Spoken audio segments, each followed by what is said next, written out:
When Mason Hale walked into that singles mixer, he expected awkward small talk and cheap wine. What he got instead was table 14, and sitting directly across from him was Vanessa Quinn, the ex-wife he hadn't spoken to in 3 years. The woman he'd loved, the woman he'd failed. The CEO who'd rebuilt her entire life after their marriage collapsed under the weight of unspeakable grief. Within minutes, the whole room was staring.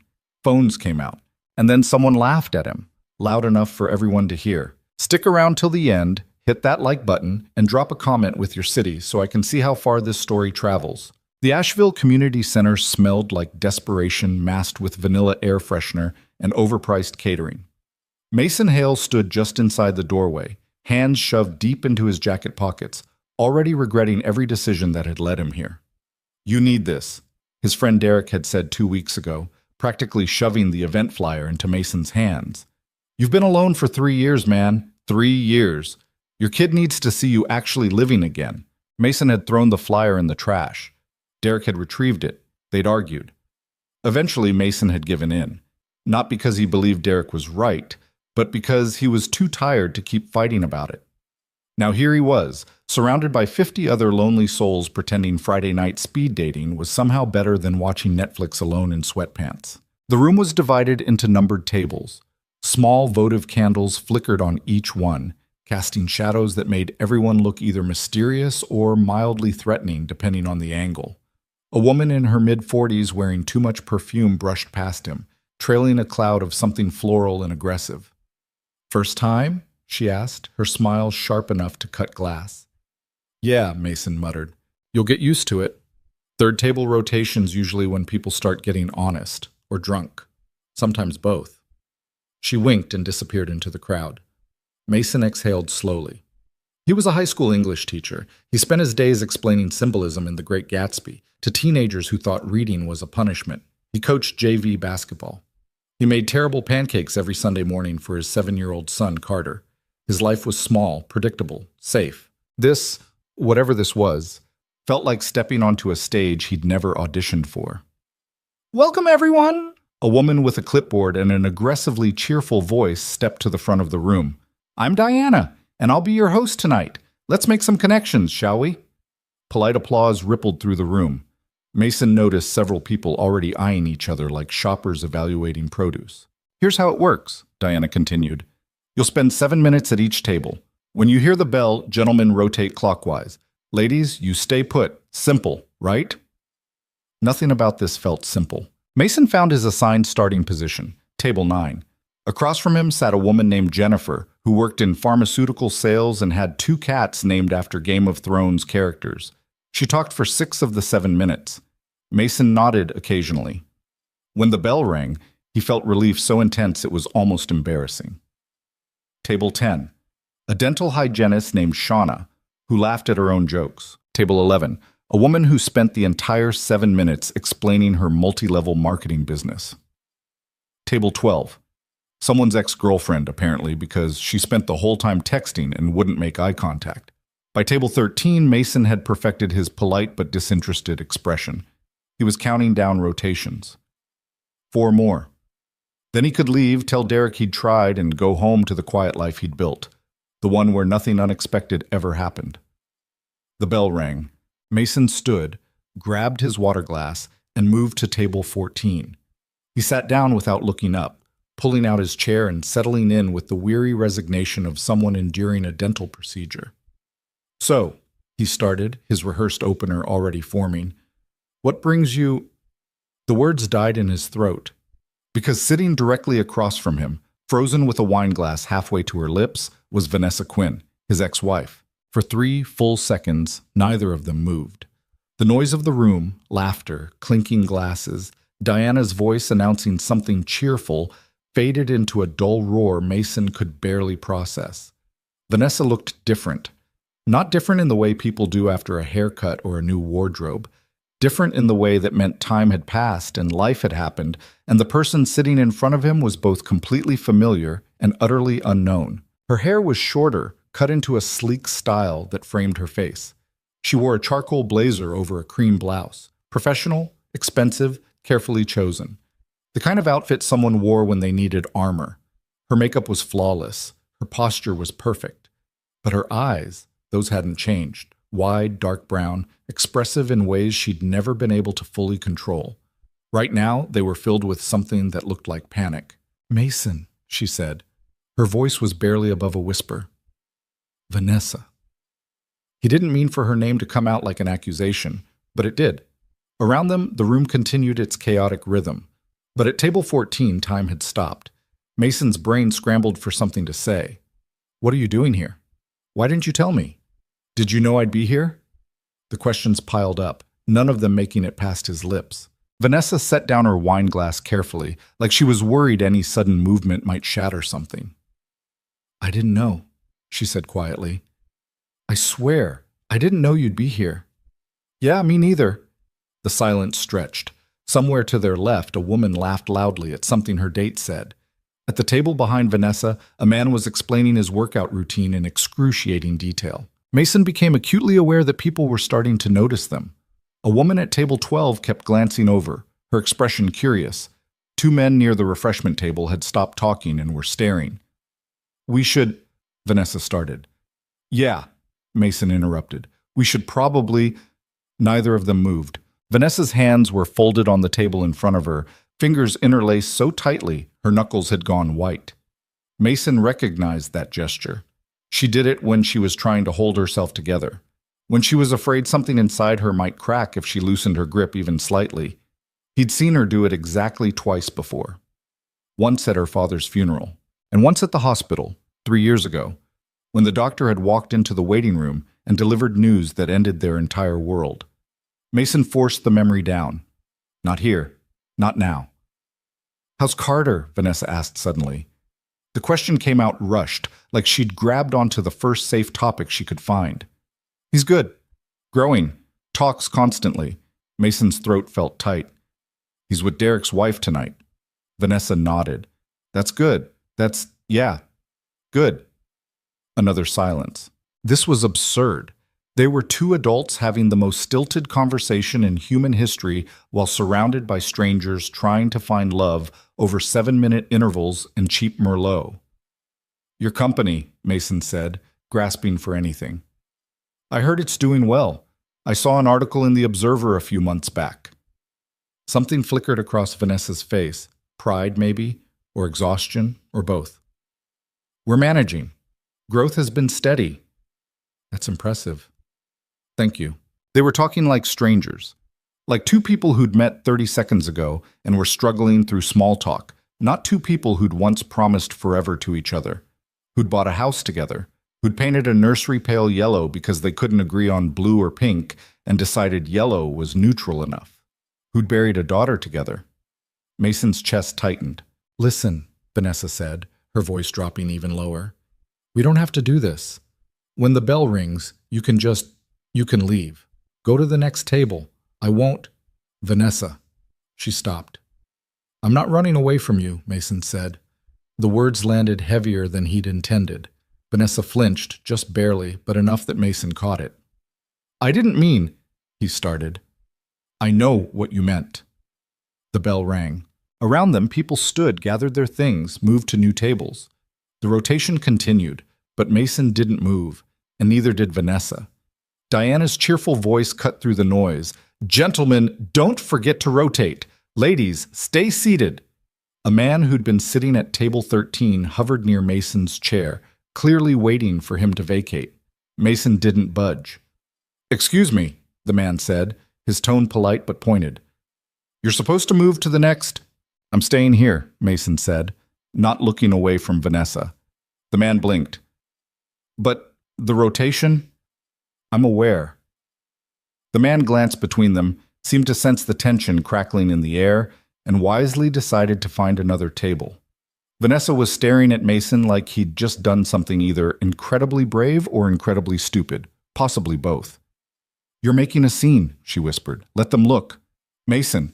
But before she could finish, a voice cut through from 2 tables over, loud, drunk, and unmistakably mocking. "Oh my God, is that her ex-husband?" Mason's head snapped toward the sound. A blonde woman in her 30s, holding a martini like a weapon, was leaning toward her friend and stage whispering loud enough for half the room to hear. No way, the friend responded, equally loud. That's too perfect. I bet he's counting down the seconds until he can get away from her, the blonde continued, giggling. Look at his face. He looks like he wants to crawl under the table. The friend laughed. Divorced people at a singles mixer. That's just tragic. Something inside Mason snapped. He'd spent 3 years being quiet. 3 years nodding politely when people asked how he was doing. 3 years pretending he was fine when he was anything but. 3 years letting silence swallow everything he should have said. He stood up. The room didn't go quiet all at once. It was more gradual, a ripple of awareness spreading outward as people realized something was happening at table 14. Mason, don't! Vanessa's voice was urgent, pleading, but he was already talking. You want to know why I look uncomfortable? Mason said, his voice carrying across the room. He wasn't shouting, but he didn't need to. The space had gone quiet enough that every word landed like a stone in still water. The blonde woman's smirk faltered. I'm uncomfortable, Mason continued, because 3 years ago my wife and I lost our daughter. She was 8 months old.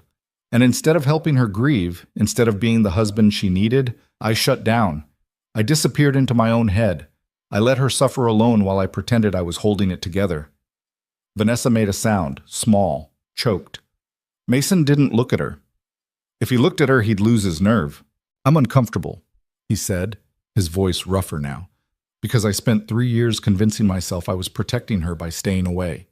And now I'm sitting across from the woman I never stopped loving, realizing I've wasted all that time being a coward. The room was dead silent now. Mason finally turned to look at Vanessa. Tears were streaming down her face, silent, unchecked, devastating. I'm sorry, he said, and his voice cracked on the words. I'm so sorry, Vanessa, for all of it, for shutting you out, for letting you think I didn't care, for... Not here, Vanessa whispered. Her hands were shaking. Please, Mason, not here. She stood abruptly, grabbing her purse, nearly knocking over her wine glass in the process. Mason caught it before it tipped, his reflexes kicking in even as his heart hammered in his chest. Vanessa was already moving toward the exit, weaving through tables, her heels clicking sharply against the floor. Mason didn't hesitate. He followed. Behind them, the room erupted in whispers. The October air hit Mason like a slap. Cold, sharp, carrying the smell of rain that hadn't fallen yet. Vanessa was halfway down the block, walking fast, her arms wrapped around herself. Vanessa, wait! Don't! She spun around and the streetlight caught the tears still streaking her face. Don't do that. Don't make some grand gesture in front of a room full of strangers, and then follow me out here like that fixes anything. I wasn't trying to fix anything, Mason said. I was trying to tell the truth. The truth? Vanessa's laugh was bitter, sharp-edged. You want to talk about truth now? After 3 years of silence? I know I don't deserve...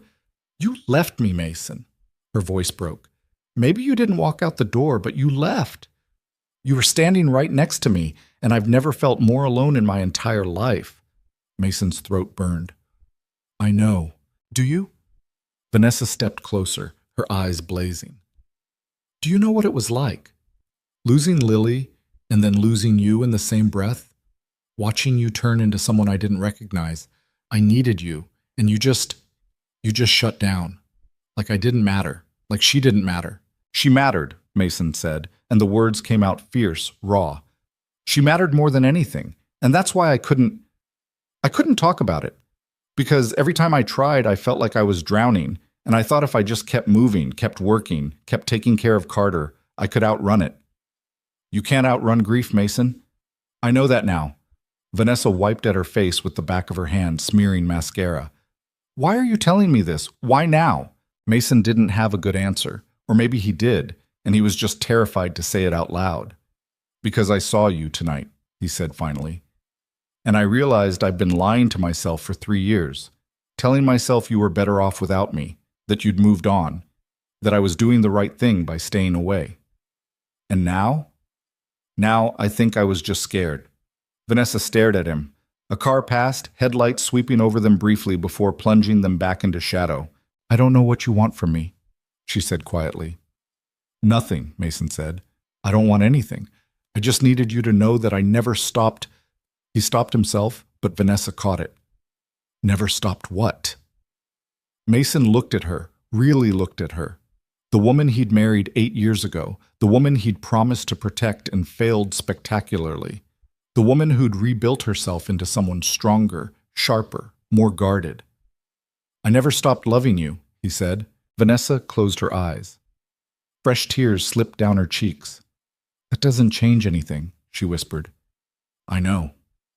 They stood there in the cold Asheville night, two broken people who'd once been whole together, and Mason felt the weight of everything they'd lost pressing down on him like a physical thing. I should go, Vanessa said eventually. She turned away. Vanessa? She stopped but didn't turn around. Can I?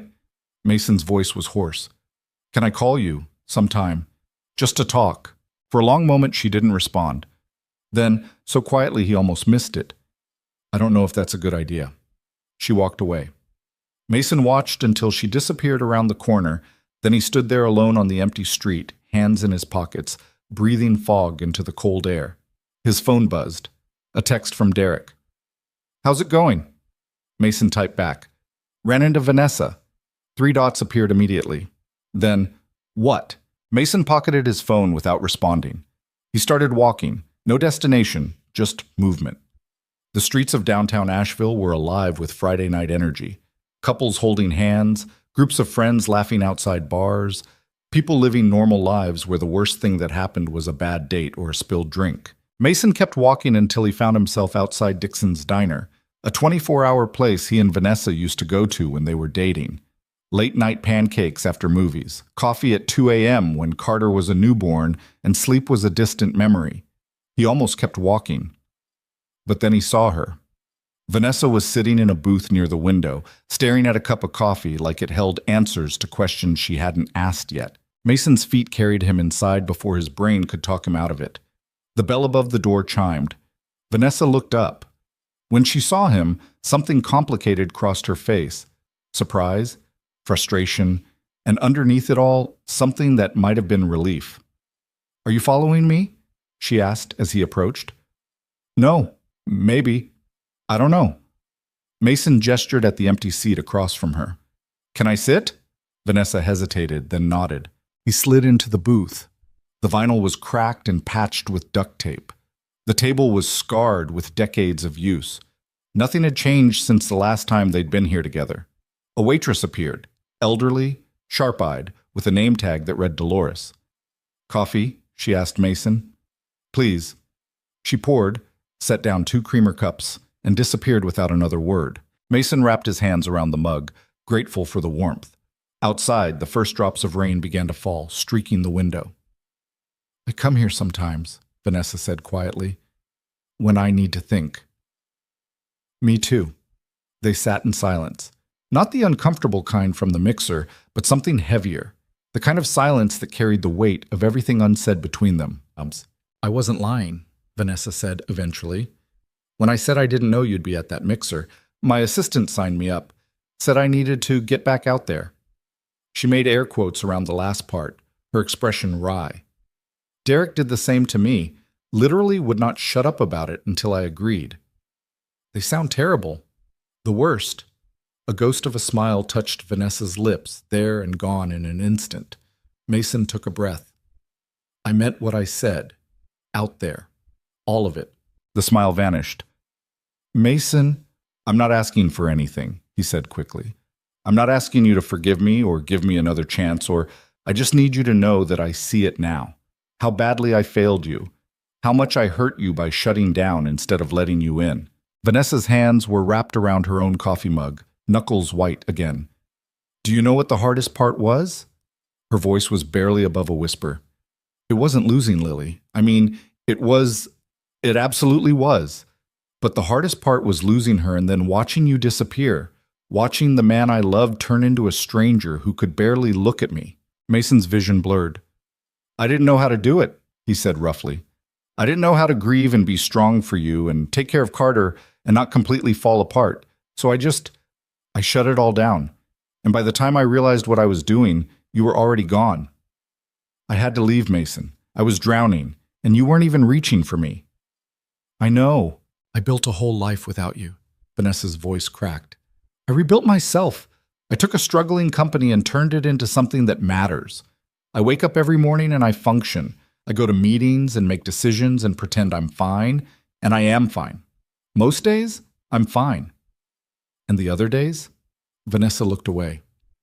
The other days, I remember what it felt like to be loved by you, and I hate that I still miss it. Something broke open in Mason's chest. I'm so sorry, Vanessa, for all of it, for not being what you needed, for letting you carry everything alone, for... Stop. Vanessa held up a hand.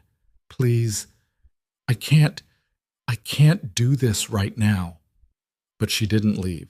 She sat there, tears streaming down her face, while Mason sat across from her feeling helpless and wrecked and more present than he'd been in 3 years. Outside, the rain picked up, drumming against the window. Dolores appeared with a coffee pot, topped off their mugs without asking, and vanished again like a benevolent ghost. Do you ever say her name? Vanessa asked suddenly. Mason froze. What? Lily. Vanessa's voice broke on the word. Do you ever say it? Out loud?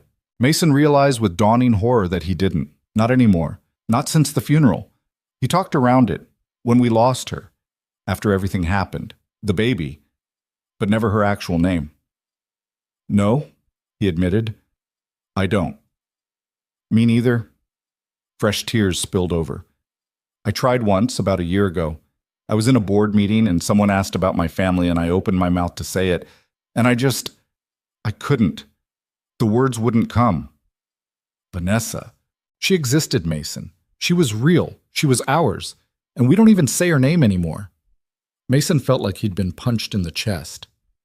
Lily, he said, and his voice cracked completely.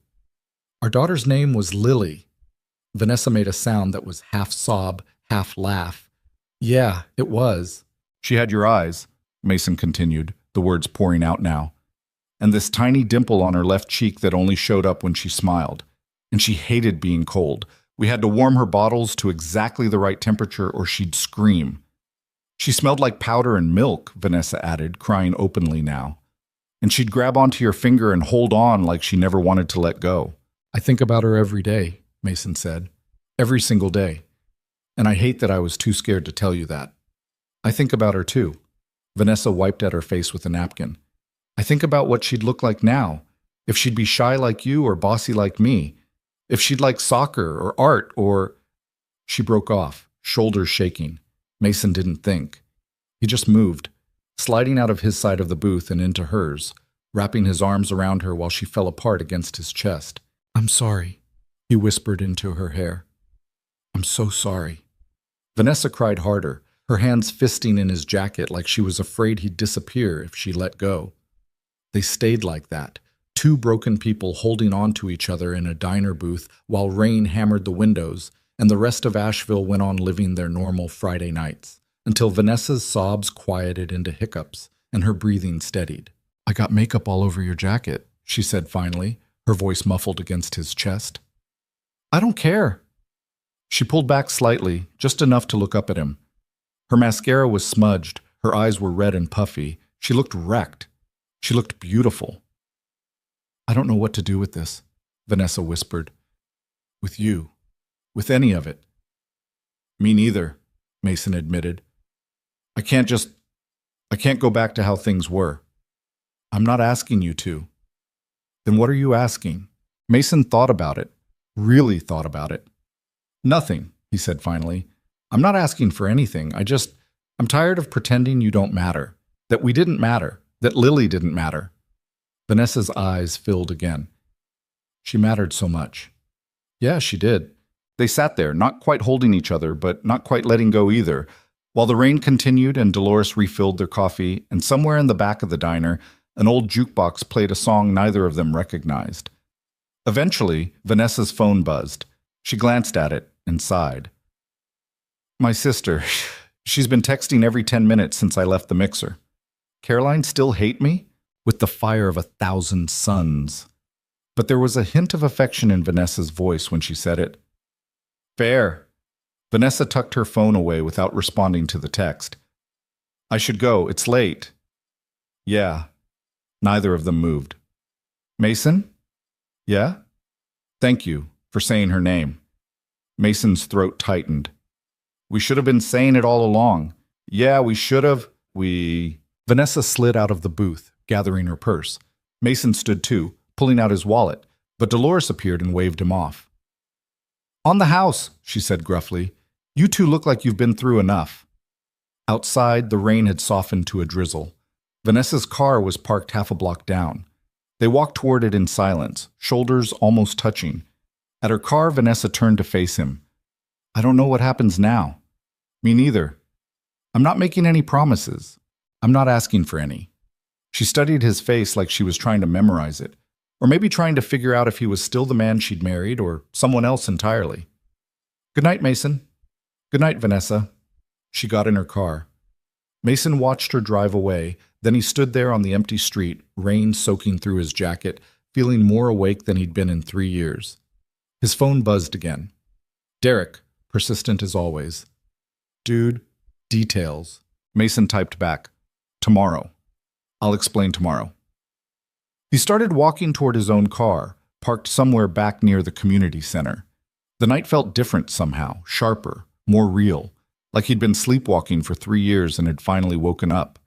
He didn't know what happened next, didn't know if Vanessa would call or if tonight was just closure on a chapter that needed ending. But for the first time since Lily died, Mason felt like he could breathe. And maybe that was enough. For now, it had to be. Mason didn't sleep that night. He lay in bed staring at the ceiling, replaying every moment from the diner. The way Vanessa's voice had broken when she said Lily's name, the weight of her in his arms when she'd finally let herself cry, the look in her eyes when she'd said she didn't know what to do with any of this. He didn't either. At 6 a.m, he gave up on sleep and went downstairs. Made coffee, burned toast, stood at the kitchen window watching the sun come up over the neighborhood while his mind spun in circles. His phone sat on the counter, silent and accusatory.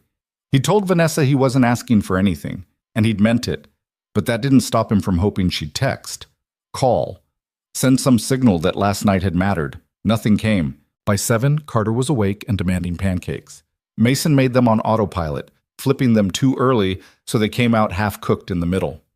These are gross, Dad, Carter announced, poking at his breakfast with a fork. Yeah, sorry, bud. Carter studied him with the unsettling perception 7-year-olds sometimes had. Are you sad? No, just tired. You look sad. Mason managed a smile. I'm fine. Eat your gross pancakes. Derek showed up at 8:30, letting himself in through the back door like he owned the place. He took one look at Mason and whistled low. You look like hell. Thanks. Carter, go watch TV or something, Derek said. Your dad and I need to talk. Carter shrugged and disappeared into the living room.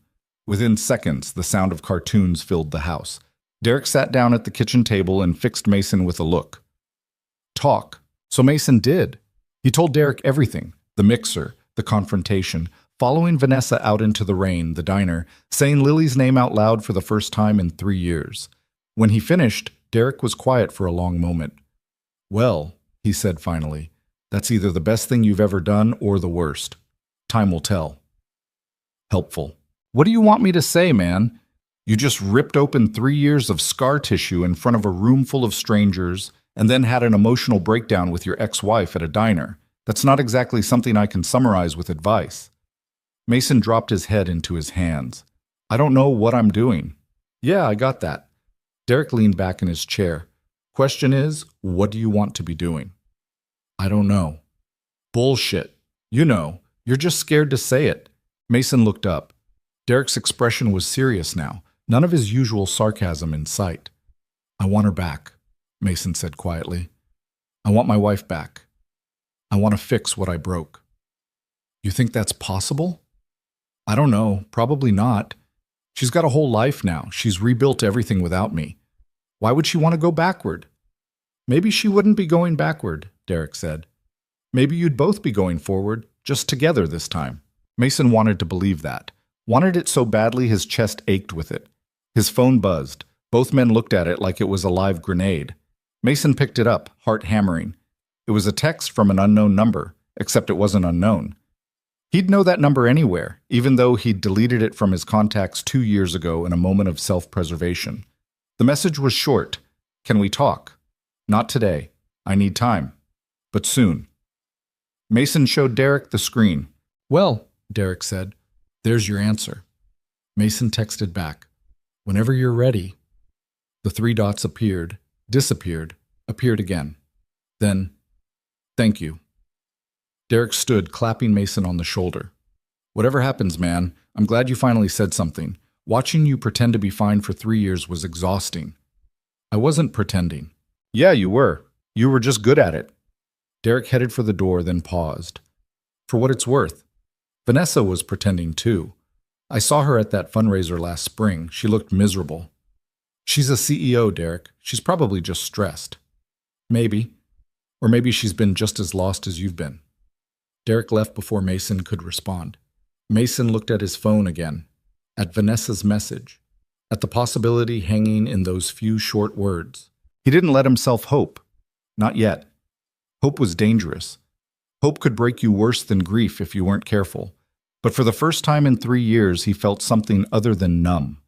And that was something. The photograph showed up online Sunday afternoon. Mason was grading essays at the kitchen table when his phone started blowing up. Text after text from numbers he barely recognized. Facebook friend requests from people he'd never met. A notification that he'd been tagged in a photo on some local Asheville social media page. He opened it. Someone had taken a picture of them through the diner window Friday night. The image was blurry, shot through rain-streaked glass, but clear enough. Vanessa was crying. Mason had his arms around her. The caption read, "Saw this CEO and her ex at Dixon's last night after they walked out of the singles mixer together. Anyone know the story?" The post had 300 comments and counting. "Are you kidding me?" Mason muttered. He scrolled through the comments. Half were speculating wildly about what had happened. The other half were debating whether it was romantic or tragic or both. Someone had identified Vanessa. Someone else had found Mason's Facebook page and posted his name. Within hours, the photo had been shared to 5 different Asheville community groups. Mason's phone rang. He didn't recognize the number. "Hello? Mr. Hale? This is Stephanie Chen from the Asheville Citizen-Times. I was hoping to ask you a few questions about—" Mason hung up. The phone rang again immediately. Different number. He turned it off. By Monday morning, the photo had been picked up by a local lifestyle blog. By Tuesday, someone had sent it to one of those viral social media accounts that specialized in feel-good stories about love and second chances. The caption read, "When you run into your ex-wife at a singles mixer and end up crying together in a diner, sometimes love deserves a second chance." It had 50,000 likes. Mason wanted to crawl into a hole. His principal called him into her office Wednesday morning. "I'm not here to lecture you," Dr. Martinez said, gesturing for him to sit. "But I wanted to make sure you're okay. The photo that's been circulating—" "I know, it's everywhere. Some of the students have been talking about it. I've shut down what I can, but you know how high schoolers are." Mason rubbed his face. "Yeah. Is there anything you need? Time off? We can get a sub—" "No. I'm fine. I'd rather just keep working." Dr. Martinez studied him. "For what it's worth, Mason, I think what you did took courage. Not many people would be that honest in public." "I wasn't trying to be courageous. I was just tired of lying." She smiled. Sometimes that's the same thing. By Thursday, Mason still hadn't heard from Vanessa beyond that first text. He tried not to read into it, tried not to refresh his messages every 5 minutes like a teenager waiting for a crush to respond. She said she needed time. He could give her that. But it was killing him. Friday afternoon, he was picking Carter up from school when his phone finally rang with Vanessa's number. He answered so fast he nearly dropped it. "Hello?" "Hi." Her voice was quiet, careful. "Is this a bad time?" No, it's fine. Carter's in the car, but he's got headphones in." "Okay." A pause. "I saw the photo." Mason winced. "Yeah, so did most of Asheville, apparently. My assistant asked if I wanted to issue a statement. I told her no." "You could have, if it would help with your company image or whatever." "I don't care about my company image, Mason." She sounded tired. "I care about the fact that someone photographed one of the worst nights of my life and turned it into entertainment." "One of the worst nights?" Mason's stomach dropped. I didn't think it was good, but I meant worst in the sense that it hurt," Vanessa interrupted. Not that I regret it. I don't. It was a lot. And then seeing it plastered all over the internet with strangers commenting on our marriage like they know anything about us. I'm sorry. It's not your fault. Still, I'm sorry. Another pause. Then, are you free Saturday afternoon? Mason's heart kicked against his ribs. Yes, I can be. There's a park near my house, Riverside Park. Do you know it? I'll find it. 2 o'clock? I'll be there. Okay. Her voice softened slightly. See you then. She hung up before he could respond. Mason sat in the school parking lot, phone pressed to his chest, feeling like he'd just run a marathon. Carter pulled his headphones down. Was that Mom? Mason glanced in the rearview mirror. Carter was watching him with those two observant eyes. Yeah, Bud, it was. Is she okay? I think so. Are you okay? Mason met his son's gaze in the mirror. I don't know yet, but I'm trying to be. Carter seemed to accept this. He put his headphones back in and went back to his video. Mason drove home on autopilot, his mind already spinning forward to Saturday. Riverside Park was exactly the kind of place Vanessa would pick. Quiet, away from downtown, with walking paths that wound through trees and along the water. Mason arrived 15 minutes early and spent the time pacing near the parking lot like an idiot. At 2 o'clock exactly, Vanessa's car pulled in. She got out slowly, like she was bracing herself. She dressed down, jeans, a sweater, running shoes. Her hair was pulled back, no makeup that Mason could see. She looked tired. Real. Nothing like the polished CEO from the mixer. Hi, she said. Hi. They stood there for an awkward beat, neither sure how to start. Want to walk? Vanessa finally asked. Yeah, sure. They fell into step beside each other, maintaining a careful distance. The path was mostly empty, just a few joggers and a woman walking her dog. For a while, neither of them spoke, just walked. The silence wasn't entirely comfortable, but it wasn't hostile either, more like they were both trying to find their footing. My sister wants to meet with you, Vanessa said eventually. Mason nearly tripped. Caroline, why? Because she saw the photo, and because I told her we'd talked, and because she's convinced you're going to hurt me again, and she wants to make sure you know exactly what will happen if you do. That sounds terrifying. It should be. Caroline doesn't make idle threats. You told her not to come, right? Vanessa glanced at him. Actually, I told her she could. Mason stopped walking. What? Vanessa stopped too, turning to face him. If we're going to do this, whatever this is, then Caroline needs to be okay with it. Or at least not actively trying to destroy you. She's my sister. She protected me when I fell apart. I can't just shut her out now. So she's going to what? Interrogate me? Probably. Vanessa's expression was apologetic but firm. I know it's not fair, but that's the deal. Mason thought about it. Thought about Caroline Quinn, corporate attorney, fiercely protective older sister, someone who'd probably cheerfully ruin his life if she thought he deserved it. Okay, he said. Vanessa blinked. Okay? Yeah, if that's what you need, then okay. When? Tomorrow, my place, 6 o'clock. Mason's stomach twisted, but he nodded. I'll be there. They started walking again. Vanessa's shoulders had relaxed slightly, like she'd been expecting him to fight her on this. Can I ask you something? Mason said after a few minutes. Maybe. Why did you agree to see me? After everything. After 3 years of silence. Why now? Vanessa was quiet for so long Mason thought she wasn't going to answer. Because you said her name, she finally said, her voice barely above a whisper. In the diner. You said Lily's name, and you talked about her like she was real. Like she mattered. And I realized I've spent 3 years surrounded by people who are too afraid to mention her, who talk around her like she's a landmine. And I'm so tired of it, Mason. I'm so tired of pretending she never existed just to make other people comfortable. Mason's throat tightened. Me too.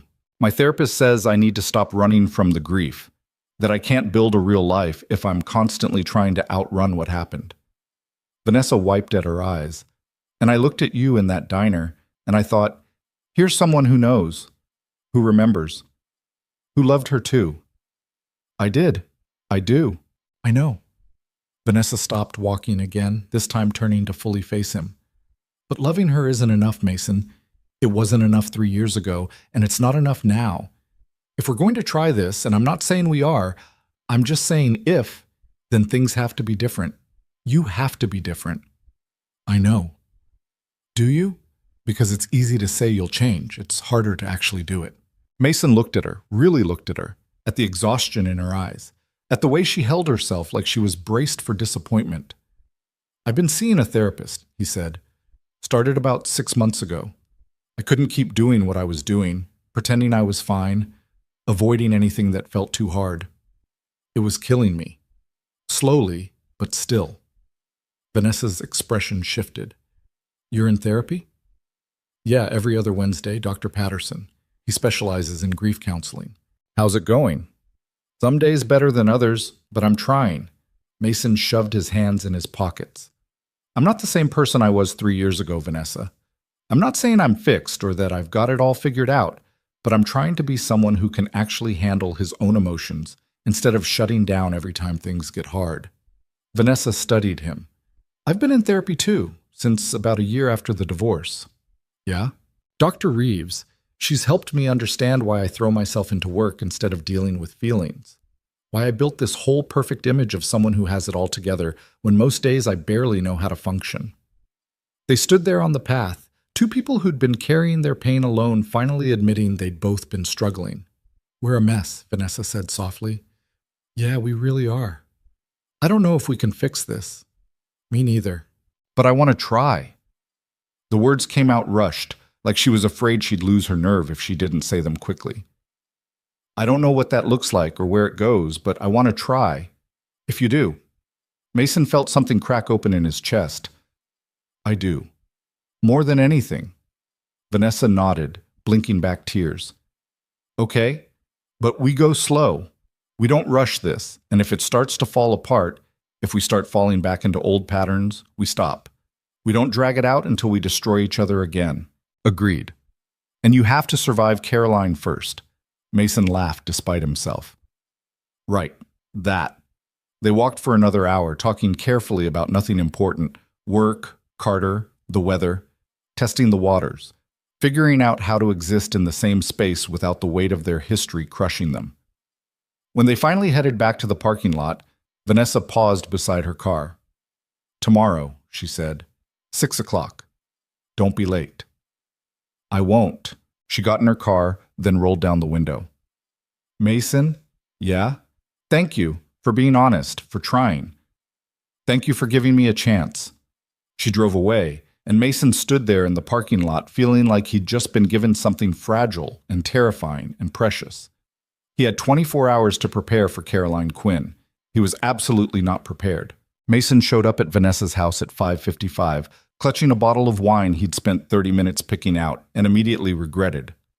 Who brought wine to their own potential execution? The house was nicer than anywhere they'd lived together, a renovated Craftsman in one of Asheville's better neighborhoods. Vanessa had clearly done well for herself. He rang the doorbell. Vanessa answered, looking nervous. Hi, you came. You doubted I would? Little bit, yeah. She let him in. The interior was tasteful, modern, impersonal, like a magazine spread, nothing like the cluttered, comfortable home they'd shared before. Caroline's in the living room, Vanessa said quietly. Fair warning, she's already mad. Great, Vanessa touched his arm briefly. Just be honest, that's all you can do. Mason followed her into a living room where Caroline Quinn sat in an armchair like a judge presiding over court. She was older than Vanessa by 4 years, sharper around the edges, dressed in expensive casual clothes that somehow still looked intimidating. Mason, she said coldly. Caroline. Sit. Mason sat on the couch. Vanessa perched on the arm beside him, clearly trying to act as a buffer. Caroline studied him for a long moment. You have a lot of nerve showing up here. Caroline, Vanessa started. No. Caroline held up a hand. I get to say this. I watched you fall apart after he left. I held you while you cried yourself sick. I sat with you in that empty house while you packed up a nursery that would never be used. So I get to say this. Mason forced himself to hold her gaze. You're right. You do. That seemed to throw her slightly. She'd been geared up for a fight. I'm not here to ask permission, Mason continued. I'm here because Vanessa asked me to be. But you're right. I hurt her. Badly. I failed her when she needed me most, and I don't have an excuse for that. I was a coward, and I let grief turn me into someone who couldn't be what she needed. Caroline's expression didn't soften. And you think 3 years and some therapy makes that okay? No, it doesn't make it okay. Nothing makes it okay. Mason leaned forward. But I'm not the same person I was 3 years ago, and I'm not asking for things to go back to how they were. I'm just asking for a chance to prove I can be better. Why should we believe you? You shouldn't, not yet. I have to earn that. Vanessa was watching him with an expression he couldn't quite read. Caroline stood, pacing to the window. You know what kills me? It's that she never stopped loving you, even after everything, even after you made her feel like she was mourning alone. She never stopped. Caroline, that's not... Vanessa's voice was tight. It's true and you know it. Caroline turned back to Mason. If you hurt her again, I will make your life a living hell. I will tie you up in legal battles until you're bankrupt. I will make sure every person in this city knows exactly what kind of man you are. Do you understand me? Yes. I'm not joking. I know you're not. They stared at each other. Mason didn't look away. Finally, Caroline sighed. I need a drink. Vanessa, do you have any of that scotch left? Kitchen cabinet, left of the sink. Caroline left the room. The second she was gone, Vanessa let out a breath. That went better than I expected, she said. She threatened to bankrupt me. Yeah, but she didn't throw anything. For Caroline, that's basically approval. Mason laughed shakily. Your family's terrifying. You married into it voluntarily. Fair point. Caroline returned with 3 glasses of scotch. She handed one to Mason, one to Vanessa, and kept one for herself. A toast, she said dryly, to second chances and the idiots who need them. They drank. The scotch burned going down, but it loosened something in the room. Caroline sat back down, some of the hostility leaving her posture. So what's the plan? She asked. You two dating again? Getting remarried? What? We're taking it slow, Vanessa said quickly. Just talking, seeing if we can rebuild trust. How slow? Very slow. We haven't even... Vanessa glanced at Mason. We're just talking. Caroline raised an eyebrow.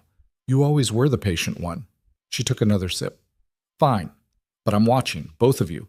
And if this falls apart, Vanessa, you call me. You don't suffer through it alone trying to be strong. Got it? Got it. Caroline stood. I should go. I have depositions to prep for tomorrow. She pointed at Mason. Remember what I said. I'm not bluffing. I believe you. She grabbed her coat and left, the door closing firmly behind her. Mason and Vanessa sat in silence for a moment.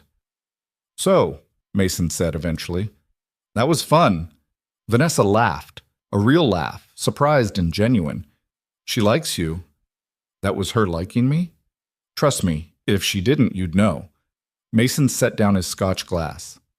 Thank you for letting me come, for giving me a chance to explain to her. She needed to hear it, and honestly, I needed to hear it too, how you handled her. Vanessa looked at him. You didn't get defensive, you didn't make excuses, you just told the truth. It's all I've got. It's enough. She stood. I should probably let you go, it's getting late. Mason stood too, but he didn't move toward the door. Vanessa? Yeah? Can I ask you something? And you can say no, What? Can I see you again? Next weekend, maybe. Or whenever you're free. Just to talk more, keep doing this. Vanessa smiled, small, tentative, but real. I'd like that. Yeah? Yeah.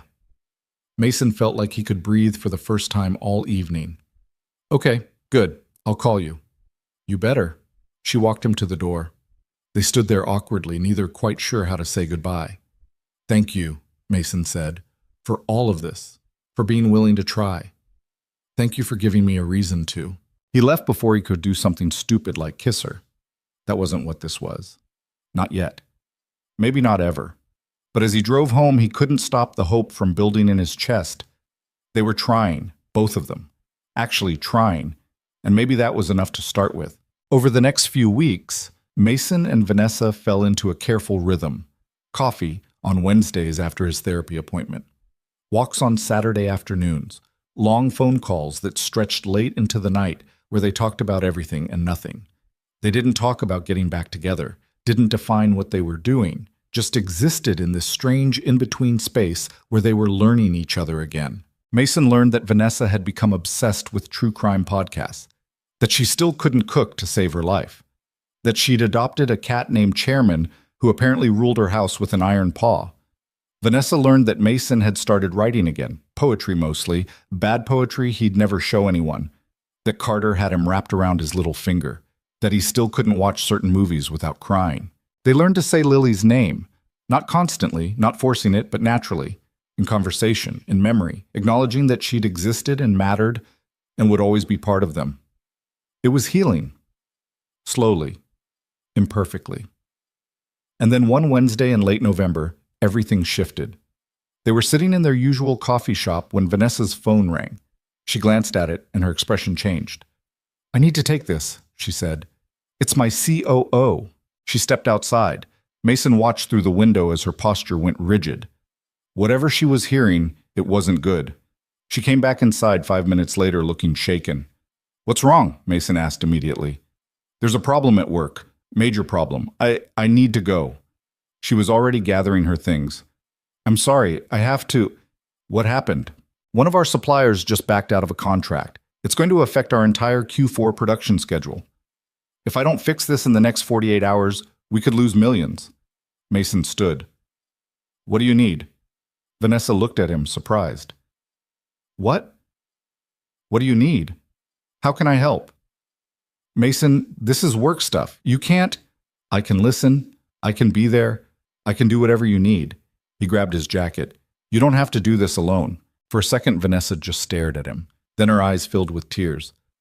"I have to go to Charlotte tonight. There's a meeting tomorrow morning that I can't miss." "Okay, then go. I'll be here when you get back. It might be a week, maybe more." "I'll still be here." Vanessa nodded, wiping quickly at her eyes. "I need to pack. I need to call my assistant. I need to—" "Hey." Mason caught her hand gently. "Breathe. You've got this." She squeezed his hand. "Come with me." Mason blinked. "What?" "To Charlotte. Come with me." The words tumbled out fast. "I know it's crazy and we're taking things slow and you probably can't just leave Carter for a week, but I don't want to do this alone. I'm tired of doing everything alone." Mason's heart was pounding. "Are you sure?" "No, but I'm asking anyway." Mason thought about it for exactly 3 seconds. "I need to call Derek, see if Carter can stay with him, and I need to email my principal for emergency leave." "So that's a yes." "That's a yes." Vanessa let out a breath that might have been a laugh. Okay. Meet me at my house in 2 hours." "I'll be there." She left, moving fast, already on her phone. Mason sat back down, slightly dizzy. He'd just agreed to go to Charlotte for a week with his ex-wife, who he was maybe sort of trying to rebuild a relationship with. This was either the best decision he'd ever made or the worst. Time would tell. Derek answered on the second ring, sounding suspicious before Mason even spoke. "You only call me during the day when something's wrong or you need something. Can Carter stay with you for a week? Maybe longer?" A pause. "Why?" "Vanessa has a work emergency in Charlotte. She asked me to come with her." "She asked you to—" Derek stopped.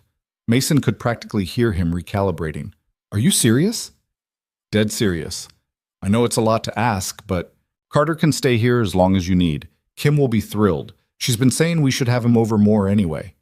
Derek's voice dropped. "But Mason, are you sure about this? A week alone with Vanessa in another city while she's stressed about work? That's a lot of pressure." "I know. If this goes sideways, then it goes sideways.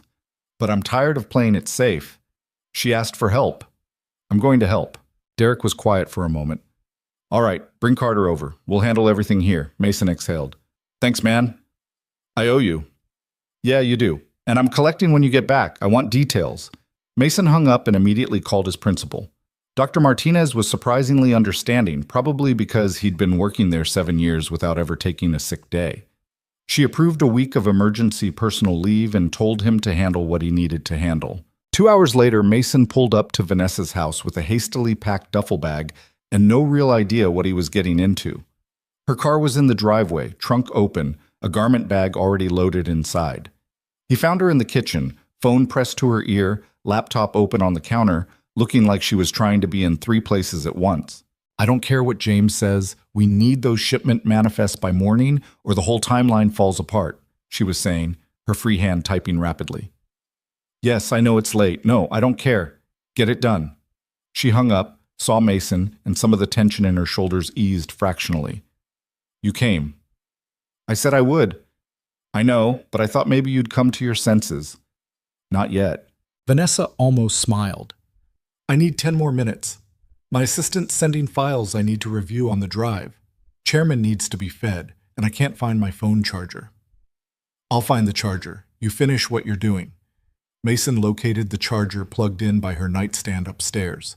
The bedroom was surprisingly messy. Clothes draped over a chair, books stacked on the nightstand, a coffee mug someone had forgotten about.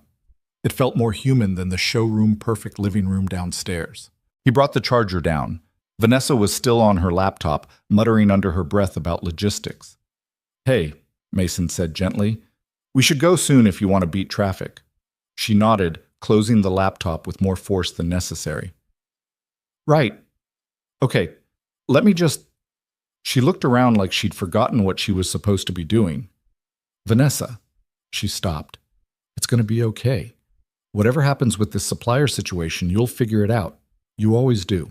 You don't know that. Yeah, I do. You're brilliant at this. It's one of the things He caught himself. It's one of your strengths. Vanessa stared at him for a second, then grabbed her laptop bag. We should go. The drive to Charlotte took 2.5 hours. Vanessa spent the first hour on phone calls, rapid-firing instructions to people whose names Mason didn't recognize. He drove and stayed quiet, letting her work. Around the halfway point, she finally hung up and dropped her phone in her lap with a groan.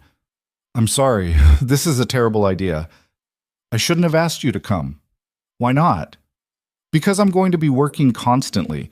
You're going to be stuck in a hotel room watching me stress out about quarterly projections and supplier contracts. This isn't what we need right now. What do we need right now? Vanessa looked at him. I don't know, but probably not this. I disagree. Mason kept his eyes on the road. For 3 years, you dealt with everything alone. Work crises, grief, rebuilding your life, all of it alone. Maybe what we need is for you to not be alone this time. Her voice went quiet. I don't know how to not be alone anymore. Then let me remind you. She didn't respond, but she reached over and turned the radio on, some station playing old indie rock. They drove the rest of the way in silence that felt less heavy than before. The hotel was downtown, sleek and expensive, and exactly the kind of place a CEO on a business trip would stay. Vanessa had booked 2 rooms. Mason tried not to read into that and mostly succeeded. Tomorrow's going to be brutal, Vanessa said as they stood in the lobby with their bags. Meeting at 8 with the supplier's legal team. Then calls with our board. Probably won't be done until late. I'll be around. Text me if you need anything. She hesitated. Do you want to have dinner tonight? There's a restaurant attached to the hotel. Nothing fancy, just, I don't know, food. Yeah, I'd like that. They met in the hotel restaurant an hour later. Vanessa had changed into jeans and a sweater, her hair down, makeup scrubbed off. She looked exhausted. They ordered, made small talk about nothing important while they waited for food. But there was a tension underneath it, like they were both waiting for something neither wanted to name. Can I ask you something? Vanessa said eventually, picking at her salad. Sure.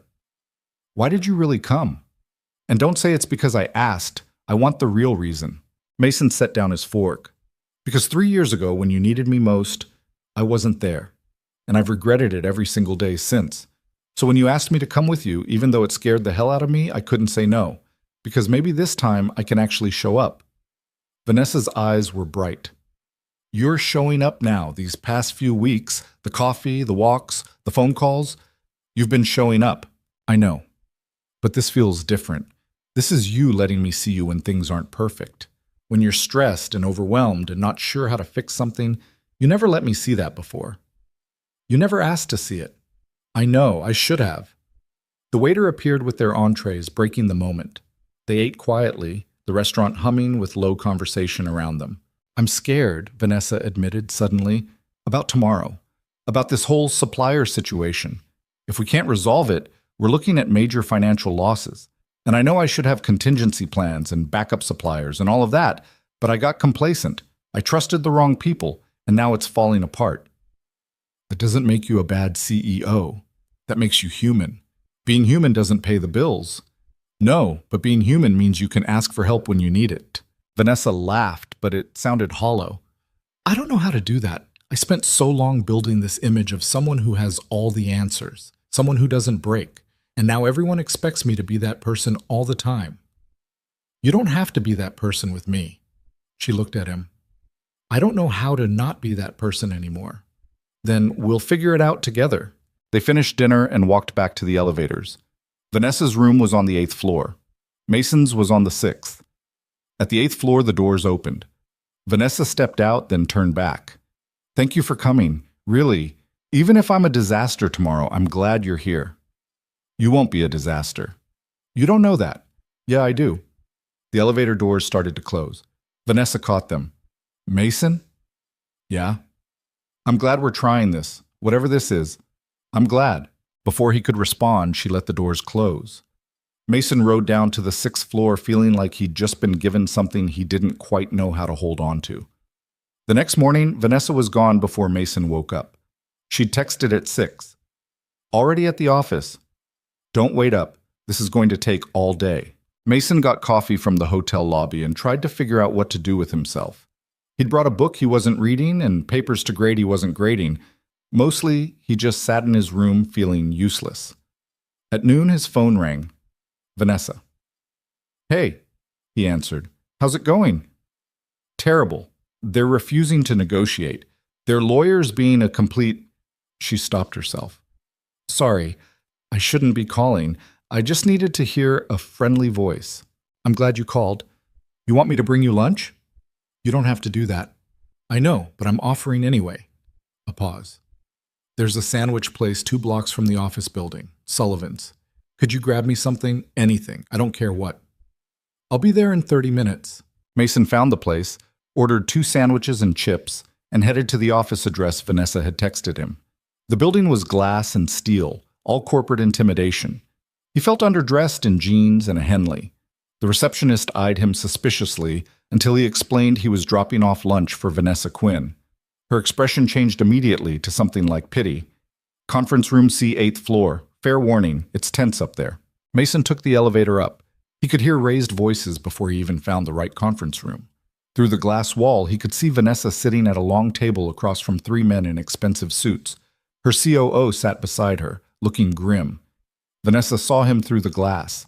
She excused herself and came out, closing the door behind her. You're a lifesaver, she said, taking the bag. But she didn't open it, just held it like a lifeline. That bad? Worse. They want double the termination fee. We can't afford that without tanking our stock price. She rubbed her face. I'm sorry. You didn't sign up for this. Actually, I kind of did, when I got in the car yesterday. She almost smiled. I need to get back in there. Go. I'll be at the hotel when you're done. Vanessa nodded, started to turn, then stopped. Mason, stay close to your phone in case I need to hear that friendly voice again. It'll be on. He watched her walk back into the conference room, shoulders squared, ready for battle. The door closed and she was back to being the untouchable CEO who never showed weakness. But for just a second in the hallway, she'd been Vanessa, his Vanessa, tired and overwhelmed and grateful for a sandwich. That night, she didn't get back to the hotel until after 10. Mason was half asleep in his room when his phone buzzed. Vanessa, you still awake? Mason, yeah, you okay? Vanessa, can you come up? Room 812. Mason was out the door before he'd fully processed what he was doing. He took the stairs instead of waiting for the elevator, arriving slightly out of breath at her door. She answered in sweatpants and an oversized t-shirt, hair wet from a shower, looking more wrecked than he'd ever seen her. Come in, she said. The room was identical to his, but felt different somehow, more lived in. Her laptop was open on the desk, papers spread everywhere. A half-eaten sandwich sat abandoned on the nightstand. We reached a compromise, Vanessa said, collapsing onto the edge of the bed. Not a good one, but better than complete disaster. They're still terminating the contract, but the fees are manageable. We'll survive. That's good. Is it? Because it feels like I just barely stopped the bleeding. And tomorrow I have to explain to my board why I let this happen in the first place. Mason sat down beside her, careful to leave space between them. You didn't let anything happen. You trusted a business partner. They broke that trust. That's on them, not you. That's not how boards see it. They see a CEO who didn't have proper contingencies in place. Then you tell them the truth. You made a decision based on the information you had at the time. It didn't work out. Here's how you're fixing it. Here's how you'll prevent it from happening again. He paused. You're allowed to make mistakes, Vanessa. Even CEOs. She turned to look at him. When did you get so wise? 6 months of therapy. She laughed, and it sounded real this time. I've been in therapy for 2 years, and I still don't know how to admit when I'm wrong. You just did. Right now. With me. Vanessa's expression softened. Yeah, I guess I did. They sat there in comfortable silence. Mason noticed she'd stopped maintaining the careful distance between them. Their shoulders were almost touching. I'm glad you're here, Vanessa said quietly. I keep saying that, but I mean it. Having you here, knowing you're just a text away, it makes this bearable. I'm not going anywhere. You can't promise that. I can, and I am. Vanessa leaned her head against his shoulder. It was such a simple gesture, but it felt monumental, like a wall coming down brick by brick. I'm exhausted, she murmured. Then sleep. The board meeting's not until tomorrow. I should prepare. Review the financials. Make sure I have answers for every question they might ask. Or you could rest. Be sharp tomorrow instead of running on fumes. She didn't move from his shoulder. Will you stay? Just for a little while? Until I fall asleep. Mason's heart kicked against his ribs. Yeah, I can do that. Vanessa shifted, pulling back the covers and climbing into bed fully clothed. Mason stayed where he was, sitting on top of the covers beside her. She reached for his hand. He gave it to her. Thank you, she whispered, for being here, for being patient with me, for not running when I'm a mess. You're not a mess. I really am. I just hide it well. Then thank you for letting me see it. Her breathing evened out within minutes. Mason sat there holding her hand, watching her sleep, and felt something shift in his chest. This wasn't about fixing what they'd broken. This was about building something new entirely, something that could withstand both of them being imperfect and scared and still trying anyway.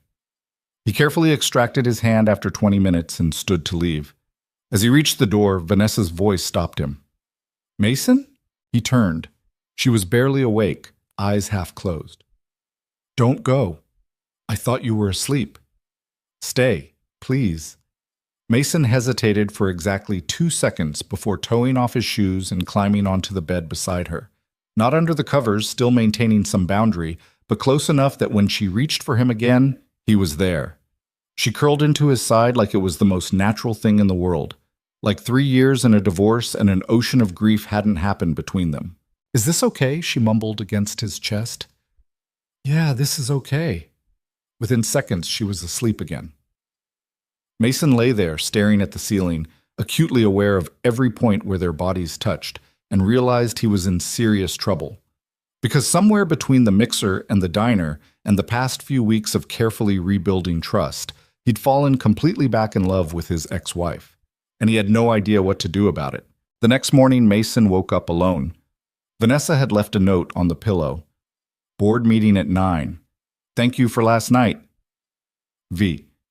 He found his shoes by the door and headed back to his room, feeling like he'd crossed some invisible line he couldn't uncross. His phone rang while he was brushing his teeth. Carter's face lit up the screen. Hey, bud, what's up? Dad, when are you coming home? Derek's wife keeps making me eat vegetables. Mason smiled despite himself. Vegetables are good for you. That's what she says, but I don't believe her. A pause. Are you still with Mom? Yeah, she's got meetings all day, but I'm here. Is she sad? The question caught Mason off guard. Why would you think she's sad? Because she's always sad. Even when she smiles, I can tell. Mason's throat tightened. His 7-year-old son had noticed something Mason had been blind to for 3 years. She's stressed right now, Mason said carefully. But I'm trying to help. That's why I'm here. Good. She needs help. She does too much by herself. When'd you get so smart? I've always been smart. You just don't notice because I act dumb sometimes. Mason laughed. Fair point. Listen, I'll be home in a few more days, okay? Be good for Derek and Kim. I'm always good. That's a lie, and we both know it. Carter giggled and hung up. Mason stood there holding his phone, thinking about what his son had said. Vanessa always looked sad, even when she smiled. How had Carter seen that when Mason had missed it? Because you were too busy running from your own pain to notice hers, a voice in his head supplied helpfully. He pushed the thought away and got dressed. Vanessa texted around 11. Board meeting went better than expected. Free for lunch? They met at a small Italian place near her office. She looked less exhausted than yesterday, more like herself. They grilled me for 2 hours, she said, attacking her pasta like she hadn't eaten in days. But I had answers for everything. The numbers work. We'll take a hit this quarter, but we'll recover by Q2. That's great. It's not great. It's damage control. But it's better than catastrophe. She paused, fork halfway to her mouth. About last night. You don't have to explain. I want to. She set down her fork. I shouldn't have asked you to stay. We're supposed to be taking things slow, and I blurred a line that maybe shouldn't be blurred yet. Did you want me to stay? Yes. Then that's all that matters. We're not following some rule book here, Vanessa. We're figuring this out as we go. She studied him. You're different than you used to be. So are you. Is that good or bad? I think it's necessary. We can't go back to who we were. Those people broke each other. We have to be new people if we're going to make this work. And if the new people don't fit together, then at least we tried. Mason reached across the table, covering her hand with his. But I think we fit. Vanessa turned her hand over, lacing their fingers together. Yeah, I think we do too. They spent the rest of lunch talking about everything except work. Carter's latest obsession with dinosaurs, Chairman the Cat's Reign of Terror, the terrible poetry Mason had been writing, the true crime podcast Vanessa couldn't stop listening to even though it gave her nightmares. It felt normal, easy, like they'd been doing this for years instead of just weeks. When they stood to leave, Vanessa didn't let go of his hand right away. I have more meetings this afternoon, she said, but tonight I'm done, actually done. You want to do something? Like what? I don't know, something that's not work-related, something normal. We could see a movie. A movie sounds perfect. They ended up at a theater showing some action film neither of them particularly cared about. They bought overpriced popcorn and terrible candy and sat in the back row like teenagers. Halfway through the movie, during an explosion sequence that was probably supposed to be impressive, Vanessa leaned over. This is terrible, she whispered. Absolutely awful, Mason agreed. Want to leave? Desperately. They snuck out like they were breaking rules, laughing as they hit the parking lot. It was barely 8 o'clock, and the Charlotte streets were alive with evening energy. Now what? Vanessa asked. Walk? They walked with no destination in mind, just moving through the city.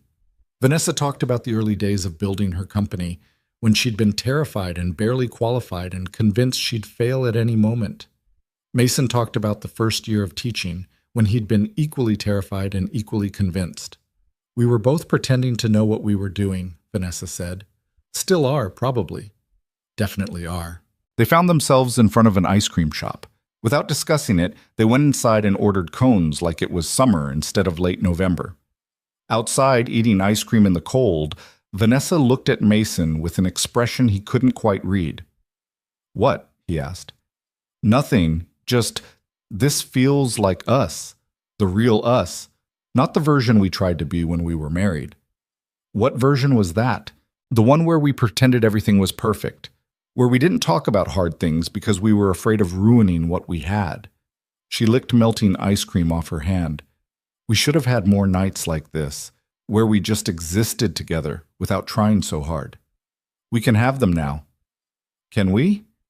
Even with everything that's happened. Especially because of everything that's happened. We know what it's like to lose each other. Maybe that makes this mean more. Vanessa stopped walking. I don't want to lose you again. The words hung between them, heavy with implication. You won't, Mason said. Not if I have anything to say about it. You can't promise that. Watch me. Vanessa's eyes were bright, but she was smiling.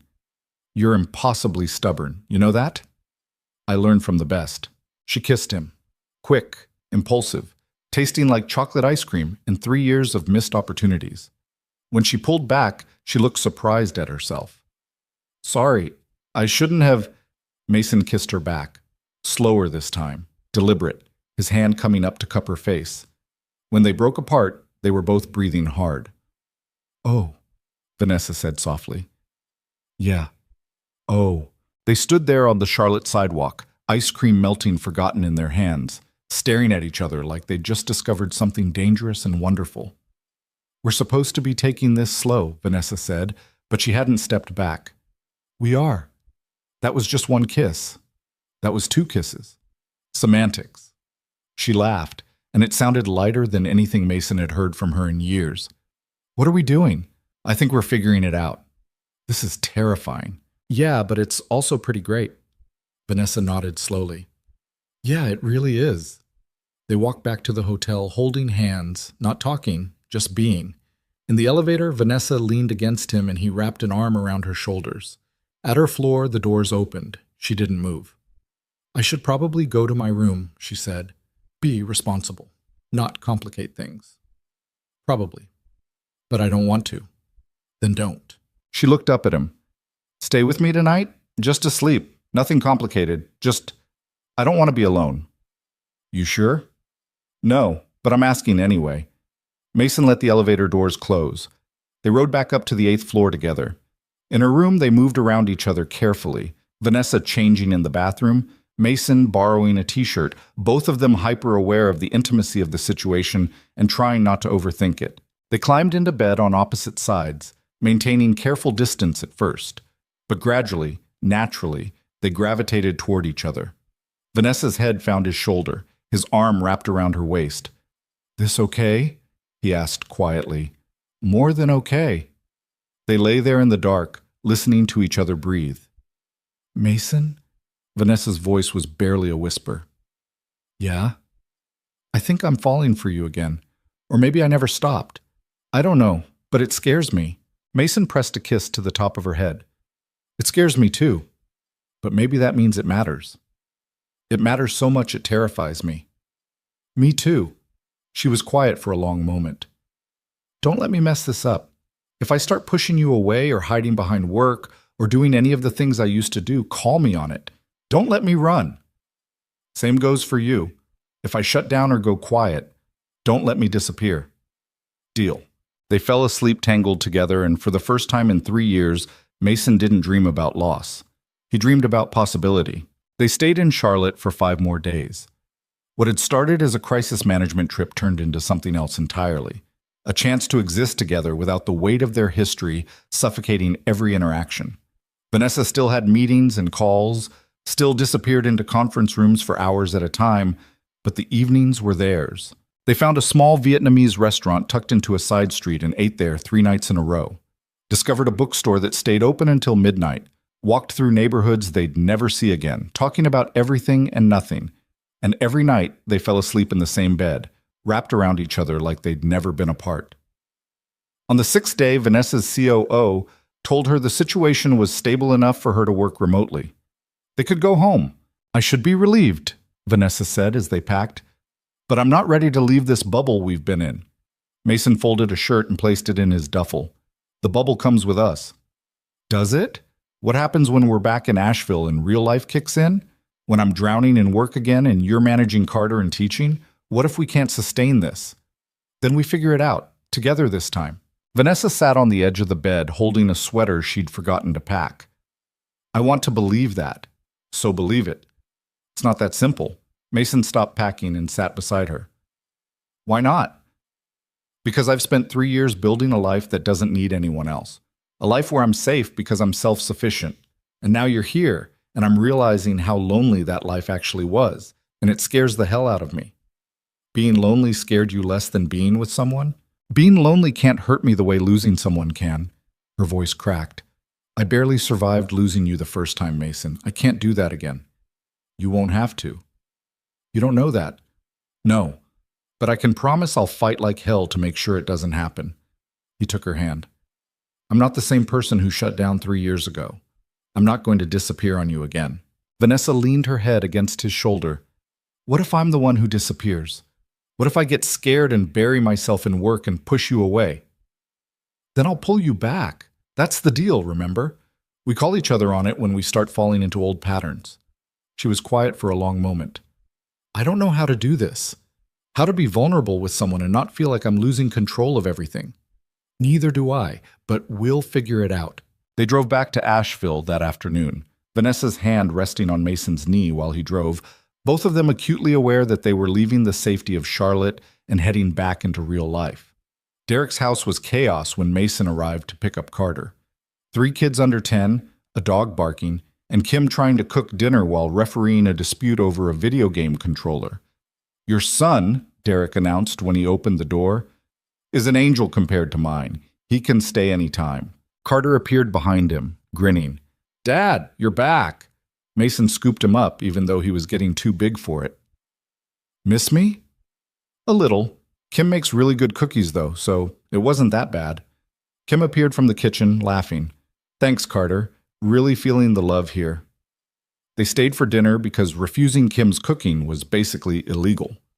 Afterward, while the kids played in the basement, Derek cornered Mason in the kitchen.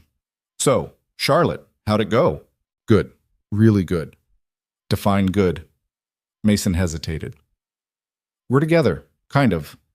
We're figuring it out. Derek's eyebrows shot up. Together? Like dating? Or like, I don't know what we are exactly, but we're trying. Does Caroline know? Not yet. That conversation's going to be fun. Derek clapped him on the shoulder. I'm happy for you, man. Terrified for you because Caroline's going to murder you, but happy. They left around 8. Carter fell asleep in the car before they even hit the highway, exhausted from a week of playing with Derek's kids. Mason carried him inside and got him into bed, then stood in the doorway of Carter's room for a long moment, watching him sleep. His son had lived through the loss of his sister, the divorce of his parents, and 3 years of his father barely holding it together. And somehow, he'd come out the other side still able to laugh and trust and love. Kids were resilient in ways adults forgot how to be. Mason's phone buzzed. Vanessa. Home safe? Mason. Just got Carter to bed. You okay? Vanessa. Chairman's mad I was gone. He knocked over a plant in protest. Mason smiled. Sounds about right. Vanessa. Can I see you tomorrow? Actual date, not crisis management. Mason. Yes. Where? Vanessa. Surprise me. The next afternoon, Mason picked Vanessa up at 2. She came out wearing jeans and a jacket, hair in a ponytail, looking more relaxed than he'd seen her in weeks. Where are we going? She asked, climbing into his car. You said to surprise you. I'm regretting that now. Mason drove them out of the city, into the mountains where the trees were still clinging to the last of their fall colors. About 30 minutes out, he pulled off onto a dirt road that led to a trailhead. We're hiking? Vanessa looked at her shoes. I'm not really dressed for... It's an easy trail, barely 2 miles. And there's something I want to show you. She studied him for a moment, then nodded. Okay, lead the way. They walked in comfortable silence, the trail winding through bare trees and over a small creek. The air was cold but not freezing, their breath fogging in front of them. I used to come here with my dad, Mason said eventually. Before he died, when I was a kid, he'd bring me up here when I needed to clear my head. I didn't know that. I never told you. There's a lot I never told you. He glanced at her. I'm trying to change that. The trail opened up into a small clearing with a view of the valley below. Mountains stretched out in every direction, the late afternoon sun painting everything gold. Wow, Vanessa breathed. Yeah, they sat on a fallen log at the edge of the clearing. For a while, they just looked at the view, not talking. I'm glad you brought me here, Vanessa said quietly. I wanted you to see it. This place, it's where I come when things feel too big to handle, when I need perspective. It's beautiful. After Lily died, I couldn't come here for 2 years. It hurt too much. Being somewhere peaceful felt wrong when everything inside me was chaos. He picked up a stick, turning it over in his hands. But about 6 months ago, I finally came back, and I realized the place hadn't changed, just me. Vanessa leaned against him. I'm sorry I wasn't there for those 2 years, that you had to figure out how to come back here alone. I'm sorry I made you figure out everything alone. They sat there as the sun started to sink lower, painting the sky in shades of orange and pink. I want to tell you something, Vanessa said, and I need you to not interrupt until I'm done. Mason's stomach tightened. Okay. When we were married, I spent so much energy trying to be the perfect wife, the perfect mother. I thought if I just tried hard enough, I could make everything work. And when Lily died, I felt like I'd failed at the most important thing in the world. Her voice was shaking, but she kept going. And then you shut down, and I took that as confirmation that I'd failed you too, that I wasn't enough to make you want to stay present. Vanessa, thus, let me finish. She took a breath. I spent 3 years believing that, building this whole identity around being someone who didn't need anyone because needing people just led to failure. And then you showed up at that mixer and said her name, and everything I'd built started cracking because I realized I'd been lying to myself. I do need people. I need you. And that terrifies me more than anything. Mason waited to make sure she was done. Can I talk now? Yeah. You didn't fail me. You didn't fail Lily. You didn't fail anyone. He turned to face her fully. I failed you. I was so caught up in my own grief that I couldn't see you drowning right next to me. And I've spent 3 years trying to forgive myself for that, and mostly failing. We both failed each other. Yeah, we did. But maybe that's okay. Maybe we needed to fail spectacularly so we could figure out how to do it right this time. Vanessa wiped at her eyes. What if we fail again? Then we try again, and again, until we get it right or we can't anymore. But I'd rather fail trying with you than succeed at being alone. She kissed him, and it tasted like salt and hope and 3 years of missing each other. When they broke apart, the sun was almost gone, the valley below them fading into shadow. We should head back before it gets dark, Mason said. Yeah, but neither of them moved. Eventually, they made their way back down the trail, hands linked, stumbling occasionally in the fading light. By the time they reached the car, it was full dark, and they were both laughing about nothing in particular. Mason drove Vanessa home. At her door, she turned to him. Come inside? Carter's with Derek again, but I'm not asking for anything complicated. I just want more time with you. We can order food, watch a movie, be normal. Normal sounded perfect. Inside, Chairman the cat materialized from nowhere and immediately began judging Mason with the intensity only cats could manage. He'll warm up to you, Vanessa said, scooping up the tabby. Eventually, maybe. They ordered Thai food and settled on the couch with a movie neither of them paid attention to. Halfway through, Vanessa's phone rang. She glanced at it and groaned. It's Caroline. You should answer. She's going to ask about Charlotte, about us. So tell her the truth. Vanessa looked at him like he'd suggested skydiving without a parachute. You clearly don't know my sister. But she answered anyway, putting it on speaker. Hey, Caroline. Don't hey Caroline me. I heard you were in Charlotte with Mason for almost a week. Want to explain that? Vanessa's eyes met Mason's. He nodded encouragingly. We're seeing each other, Vanessa said. Dating. Trying to figure out if we can make this work. Silence on the other end. Then, are you out of your mind? Probably. He hurt you, Vanessa, badly, and now you're just… What? Pretending that didn't happen? No. We're acknowledging it happened and trying to move forward anyway. Vanessa's voice was steady. I love him, Caroline. I never stopped, and I'm tired of pretending I don't. More silence. Mason could practically hear Caroline recalibrating. If he hurts you again, he won't. You can't know that. No, but I can choose to trust him anyway. That's what I'm doing. A long sigh. I think you're making a mistake, but you're an adult, and it's your life. A pause. But Mason, if you're listening, and I know you are because Vanessa always puts me on speaker, my threat still stands. You hurt her, I destroy you. Understood, Mason said. Good. Vanessa, call me tomorrow. We need to talk about Q4 projections. It's Sunday tomorrow. So, call me. She hung up. Vanessa dropped her phone on the couch. That went better than expected. She only threatened to destroy me once, practically a blessing. They went back to ignoring the movie. Chairman eventually deemed Mason acceptable and settled on his lap, purring loudly. I think that's cat approval, Vanessa said. Is it binding? Completely. You're stuck with us now. Us. The word settled into Mason's chest and stayed there. Around midnight, Mason stood to leave. Vanessa walked him to the door, and they stood there in that awkward space where neither wanted the night to end, but both knew it should. Can I take you to dinner this week? Mason asked. Actual restaurant, reservations, the whole thing. Like a real date?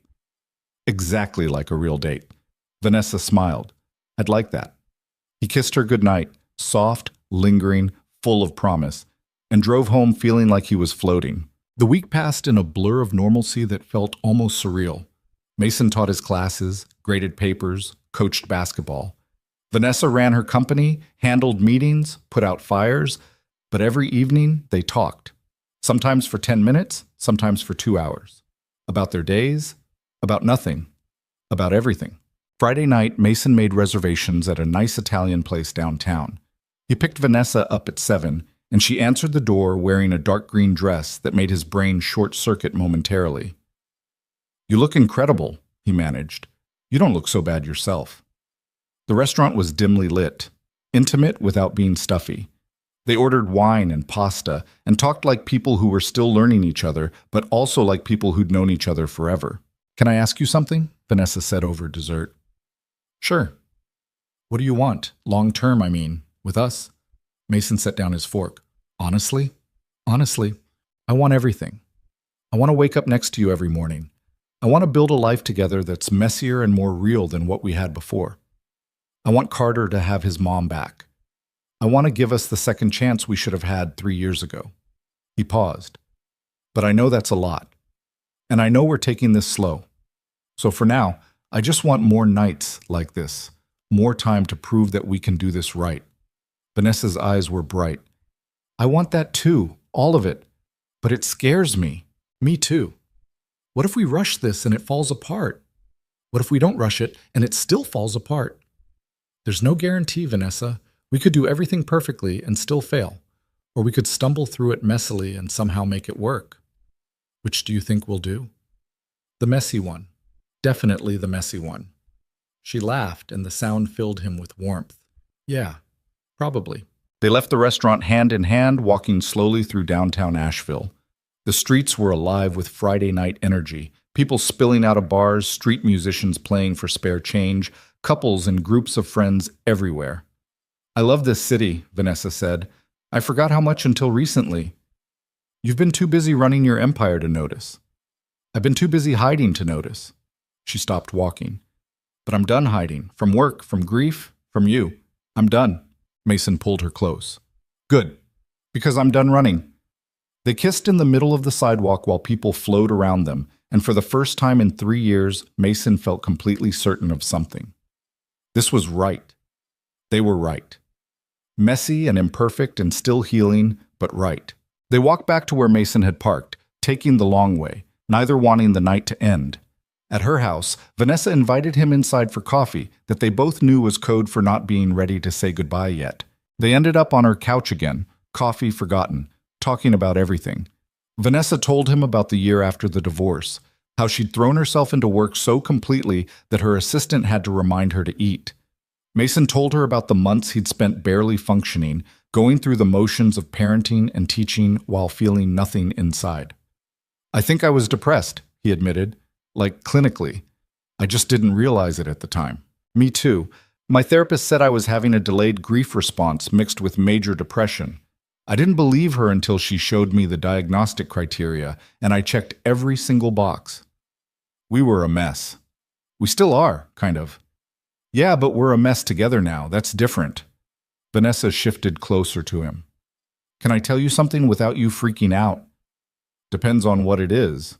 I've been thinking about what it would look like if we did this for real. Not just dating, actually being together again. Mason's heart kicked into overdrive. Yeah? Yeah. And I know it's too soon to talk about that. We've only been doing this for a few weeks and we're supposed to be taking it slow, but I can't stop thinking about it. What does it look like? In your head? Sigh. Oh. Vanessa was quiet for a moment. It looks like mornings where we drink coffee together before the chaos starts. It looks like you being there when I come home from terrible days at work. It looks like Carter having both of us, together, not splitting his time between separate houses. She paused. It looks like being a family again. Mason's throat was tight. That's what I want too. Really? Really? But I meant what I said about taking this slow. Not because I don't want those things, but because I want to make sure we build a foundation that can actually hold the weight of all of it. How do we do that? I don't know. Keep being honest with each other. Keep showing up. Keep saying Lily's name and not pretending the past didn't happen. He took her hand. Keep choosing each other every day instead of assuming we'll always be okay. Vanessa nodded slowly. I can do that. So can I. They sat there on the couch as the night stretched on, talking until Vanessa's eyes started to close. Mason should have left, gone home to his own bed, maintained some semblance of boundaries. But when Vanessa asked him to stay, he couldn't say no. They fell asleep on the couch together, tangled up in each other, and a blanket Vanessa pulled from somewhere, and woke up at 3 a.m. with stiff necks and Chairman sitting on Mason's chest judging them. We should move to an actual bed, Vanessa mumbled.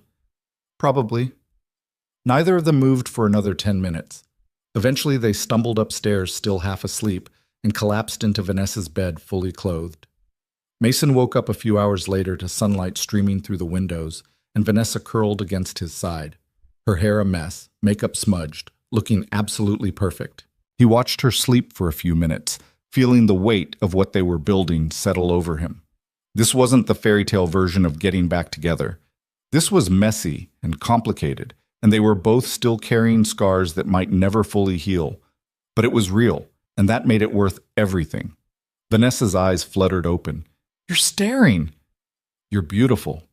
I'm a disaster. I didn't even wash my face last night. Beautiful disaster, then. She smiled, stretching. What time is it? Almost 8. I should probably get up. I have work emails to answer.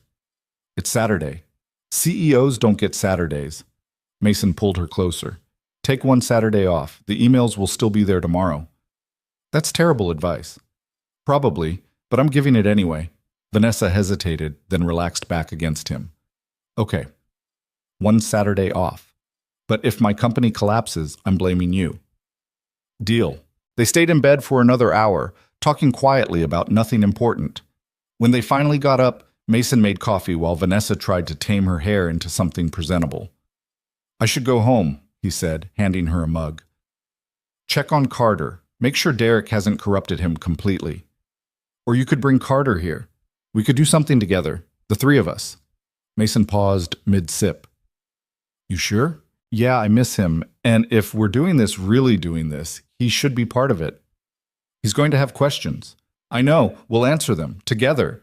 Mason called Derek, who was predictably smug about the whole situation. An hour later, Carter was bouncing through Vanessa's front door like he owned the place. Mom, your house is huge, Vanessa laughed, crouching down to hug him. Hi, baby. I missed you. I missed you too. Can I see your cat? He's around here somewhere, probably judging us from a high surface.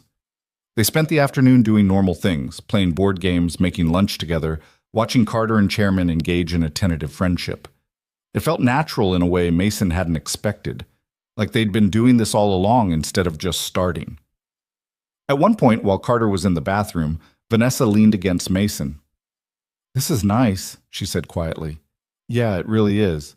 Think we can actually do this? Build something real? Mason looked at her, at this woman he'd loved and lost and found again, and felt certainty settle in his chest. Yeah, he said. I think we can.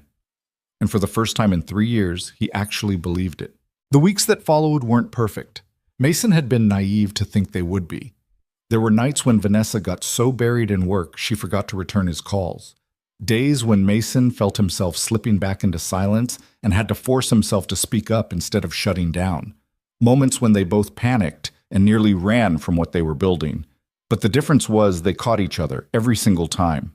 2 months into whatever they were calling this, Vanessa showed up at Mason's house at 11 at night, still in her work clothes, looking wrecked.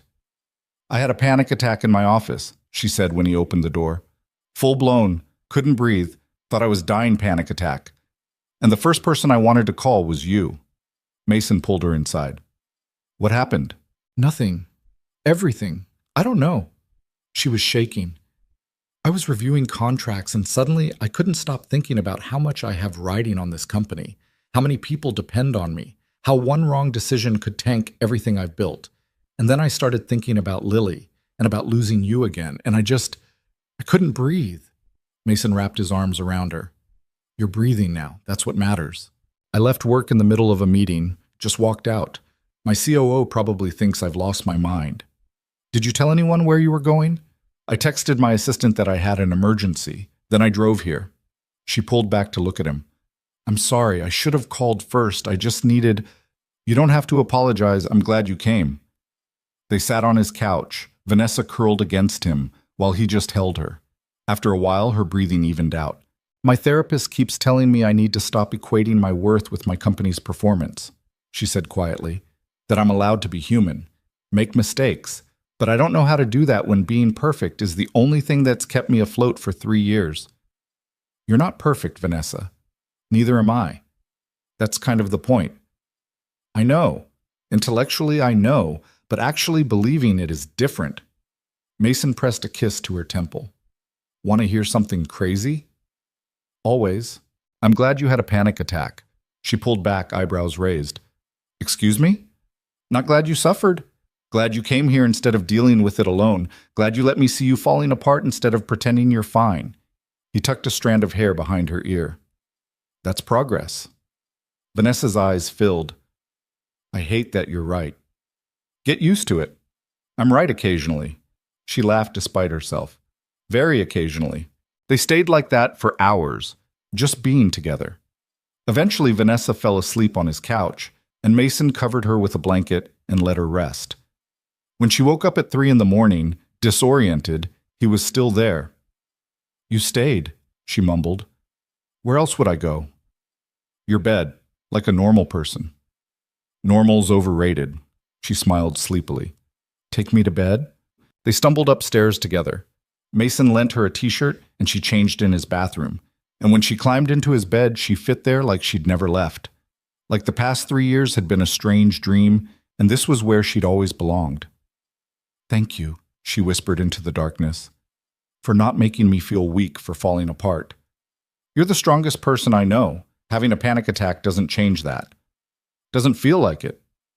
I know, but it's true anyway. In the morning, they woke up to Carter standing in the doorway staring at them. Why is Mom in your bed? Mason's brain scrambled for an answer. Vanessa saved him. I had a hard night, sweetie. Your dad let me stay over. Carter processed this. Like a sleepover? Exactly like a sleepover. Cool. Can we have pancakes? Just like that, the crisis was averted. They made pancakes together, the 3 of them moving around Mason's small kitchen like they'd choreographed it. Carter chattered about school and basketball, while Vanessa and Mason exchanged glances over his head, looks that said everything they couldn't say out loud with their son present. This was what they were building toward, this messy, imperfect version of family that somehow felt more real than anything they'd had before. Later, after Vanessa had gone home and Carter was at a friend's house, Derek called. So I heard Vanessa's car was in your driveway all night. Want to explain? How do you know where her car was? Kim drove past on her way to yoga. You're the talk of the neighborhood, man. Mason groaned. We weren't. It's not. She had a panic attack and needed somewhere to go. And she came to you. Yeah. That's big. I know. Derek was quiet for a moment. You're really doing this, aren't you? Getting back together for real. Yeah, I think we are. I'm happy for you. Terrified, but happy. Why terrified? Because you're both still healing, and sometimes healing people hurt each other without meaning to. I just don't want to see you destroyed if this doesn't work out. It's going to work out. You sound certain. I am. For the first time in 3 years, I'm certain about something. Derek sighed. All right, but I'm here if you need me, for celebration or disaster, whichever comes first. Thanks, man. Mason hung up thinking about what Derek had said. They were both still healing. That was true. But maybe the healing was part of it. Maybe you didn't have to be completely whole to love someone. Maybe you just had to be willing to keep trying. 3 weeks later, in early January, everything came to a head in the most unexpected way. Mason was at Vanessa's house when Caroline showed up unannounced. She walked in using the key Vanessa had given her years ago, clearly expecting to find her sister alone. Instead, she found Mason and Vanessa cooking dinner together while music played from Vanessa's phone. Caroline stopped in the doorway. "Oh, you're here." "Hi, Caroline," Mason said, trying to sound casual. "I didn't realize you two were—" She gestured vaguely at the domestic scene. "This serious?" Vanessa set down her wine glass. "Want to stay for dinner?" "No, I want to talk to you. Alone." Mason started to excuse himself, but Vanessa caught his hand. "Whatever you need to say, you can say in front of Mason." Caroline's jaw tightened. "Fine. I think you're making a mistake. I think you're so desperate to not be alone that you're running back to the person who hurt you most. And I think you're going to regret it." The words hung in the air like smoke. Vanessa's hand tightened on Mason's. "You done?" "No, I'm not." Caroline's voice was sharp. "I love you. I watched you rebuild yourself from nothing after he left. Watched you become someone stronger and more successful than you ever were with him. And now you're throwing all of that away for what? Nostalgia? Comfort? The fantasy that you can fix something that was broken from the start?" "Caroline," Vanessa's voice had an edge Mason recognized. She was getting angry. "You deserve better than someone who abandoned you when things got hard. You deserve someone who won't disappear the second life gets difficult again." Mason felt like he'd been slapped, but before he could respond, Vanessa did. "You're wrong." Her voice was quiet but firm. "About all of it. I'm not running back to anything. I'm choosing to build something new with someone who knows my worst pain because he lived through it too. Someone who's done the work to change. Someone who shows up every single day even when it's hard. Vanessa." "I'm not finished." Vanessa's eyes were blazing now. "You want to protect me. I get that.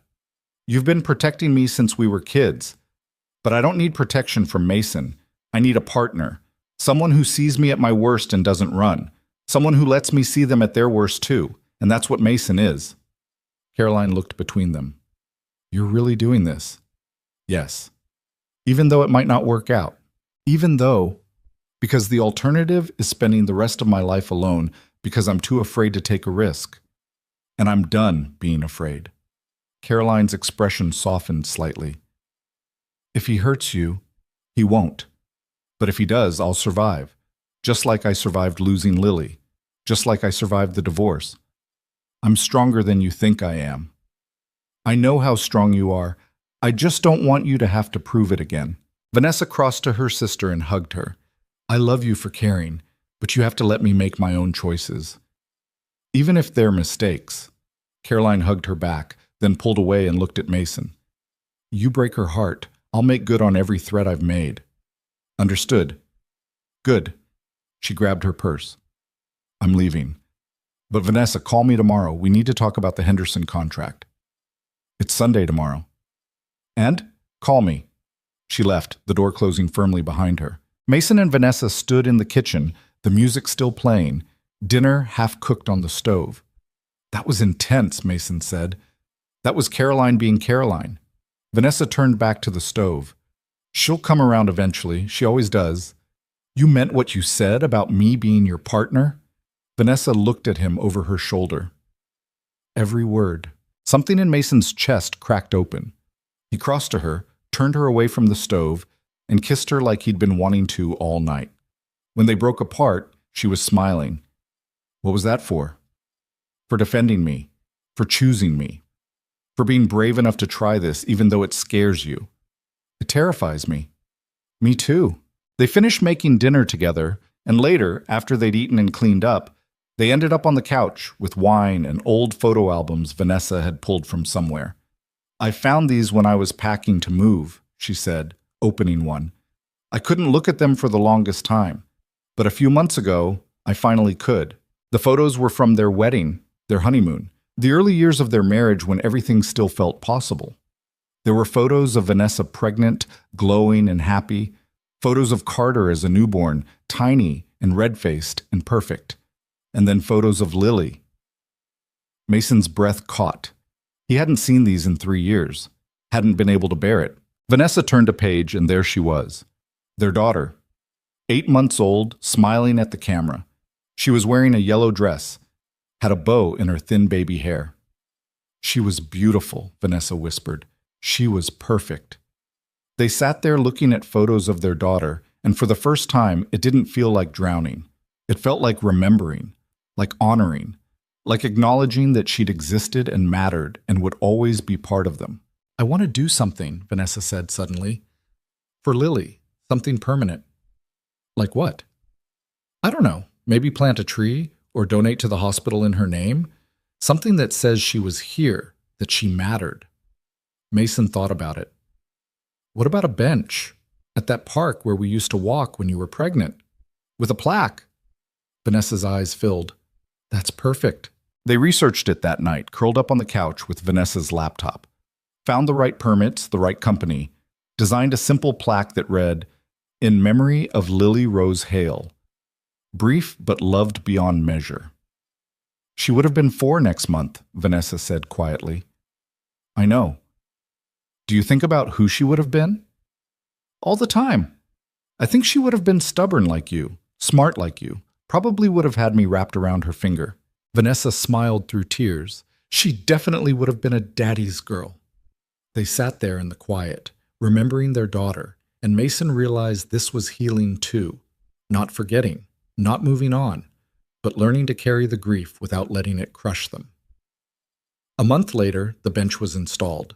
They went to see it on a Sunday afternoon, just the two of them. It sat under a large oak tree, facing the pond where ducks swam in lazy circles. Vanessa traced the letters of Lily's name on the plaque, tears streaming down her face. Mason sat beside her, his arm around her shoulders, and they cried together.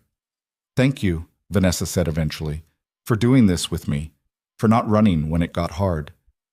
Thank you for letting me, for trusting me enough to include me. They sat on Lily's bench for an hour, talking about her, sharing memories they'd been too afraid to voice before. And when they finally left, Mason felt lighter somehow, like they'd set something down that they'd been carrying too long. That night, over dinner at Mason's house with Carter, happily playing video games in the other room, Vanessa looked at Mason across the table. I want to ask you something, she said. And if it's too soon, just say so. Mason's heart kicked up. Okay. I've been thinking about what we're doing, how we're building this relationship. And I realized something. She took a breath. I don't want to date you. I don't want to keep having sleepovers and pretending we're taking things slow when we both know where this is headed. Mason's stomach dropped. Vanessa, let me finish. I don't want to date you because I want more than that. I want us to be together, really together. I want to stop splitting Carter's time between houses.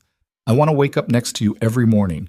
I want to fight about whose turn it is to take out the trash and make terrible dinners together and be bored together on Sunday afternoons.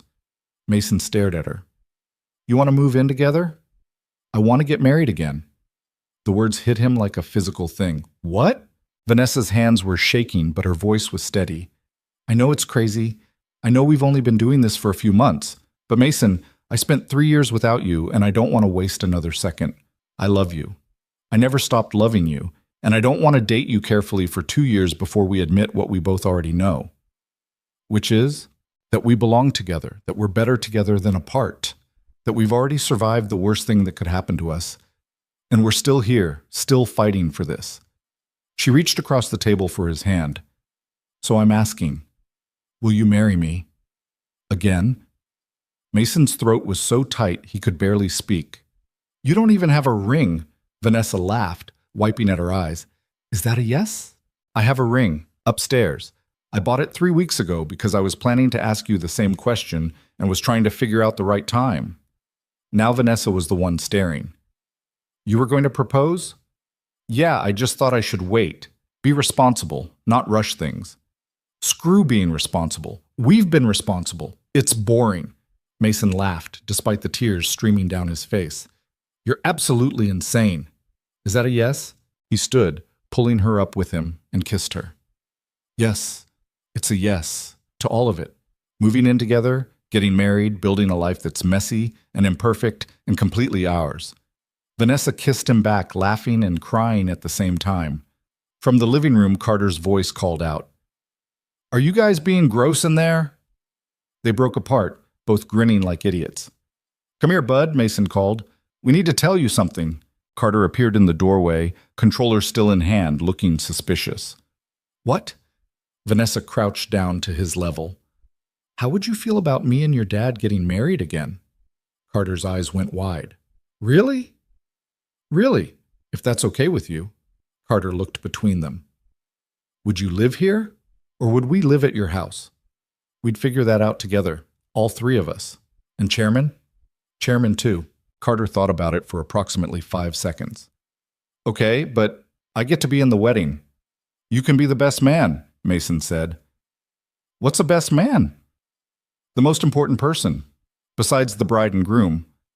"Cool. Can I go back to my game now?"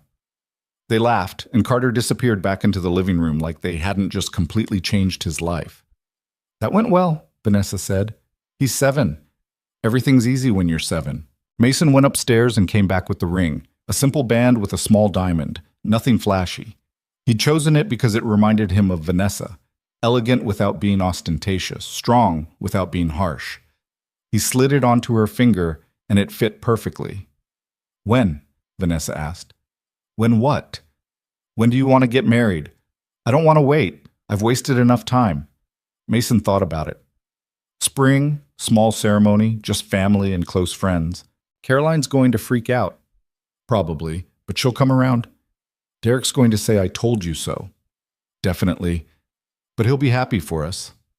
They stood in the kitchen holding each other, and Mason thought about everything they'd been through to get here.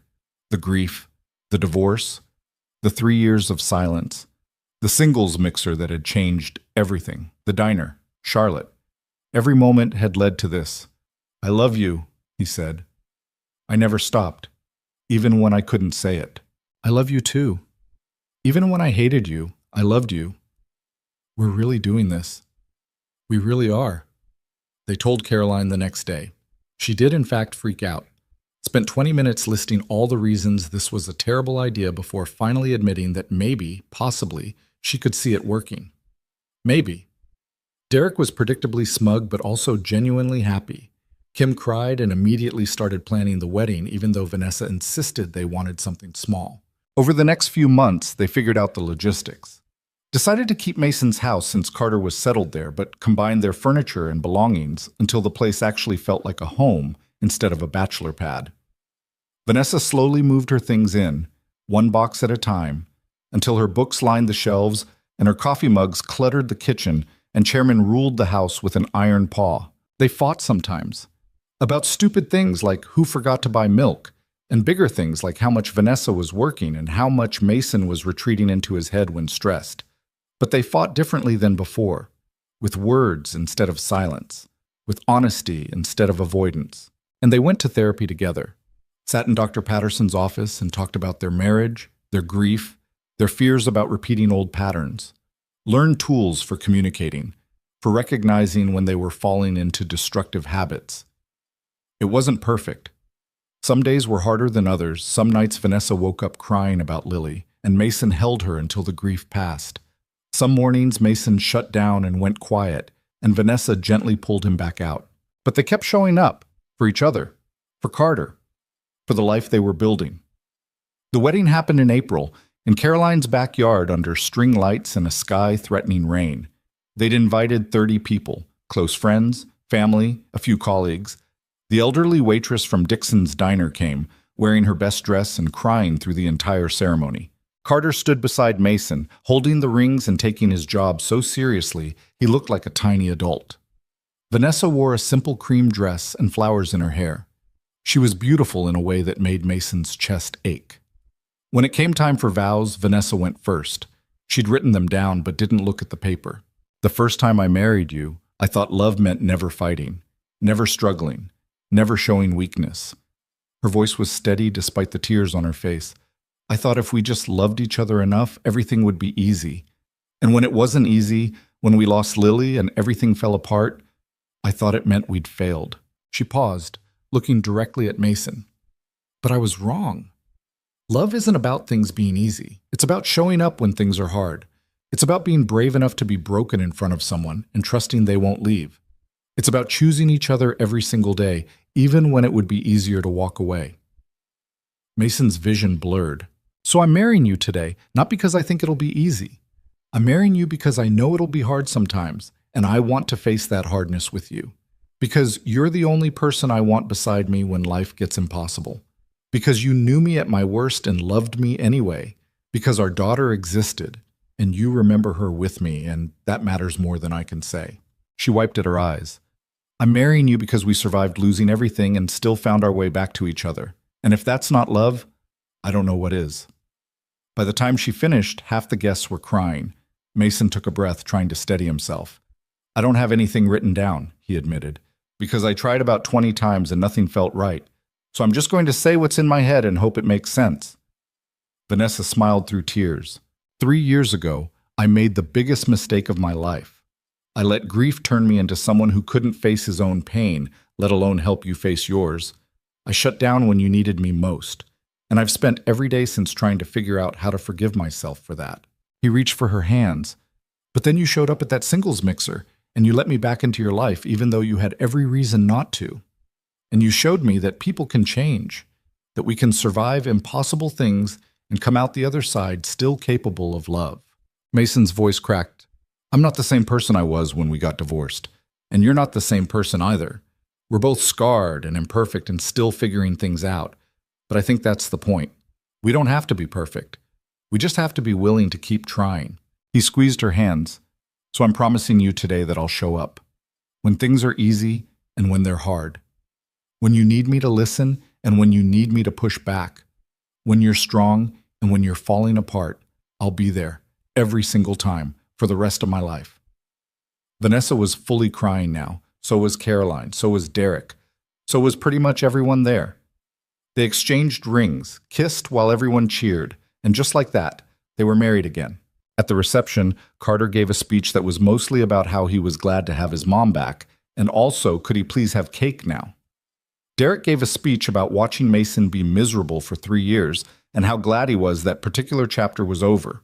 Caroline gave a speech that was half threat directed at Mason and half genuine happiness for her sister.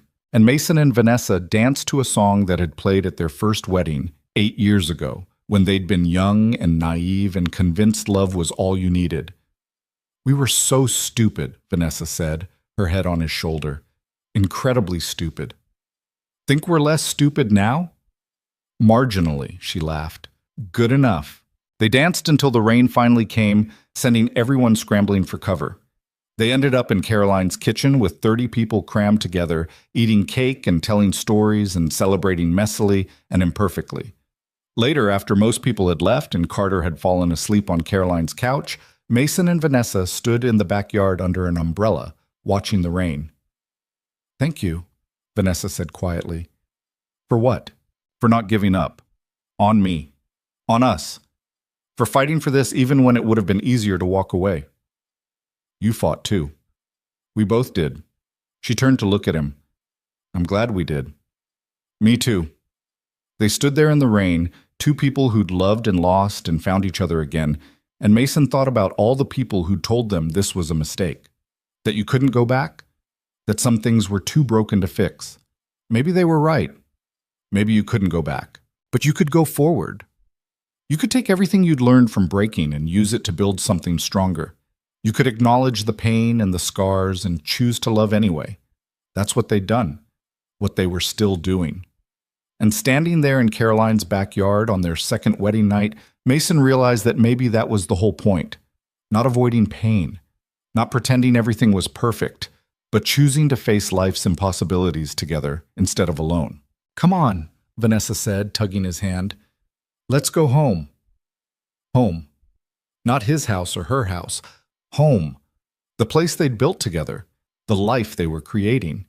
They gathered up Carter, said their goodbyes, and drove through the rain back to a house that smelled like coffee and wet dog and the life they were living.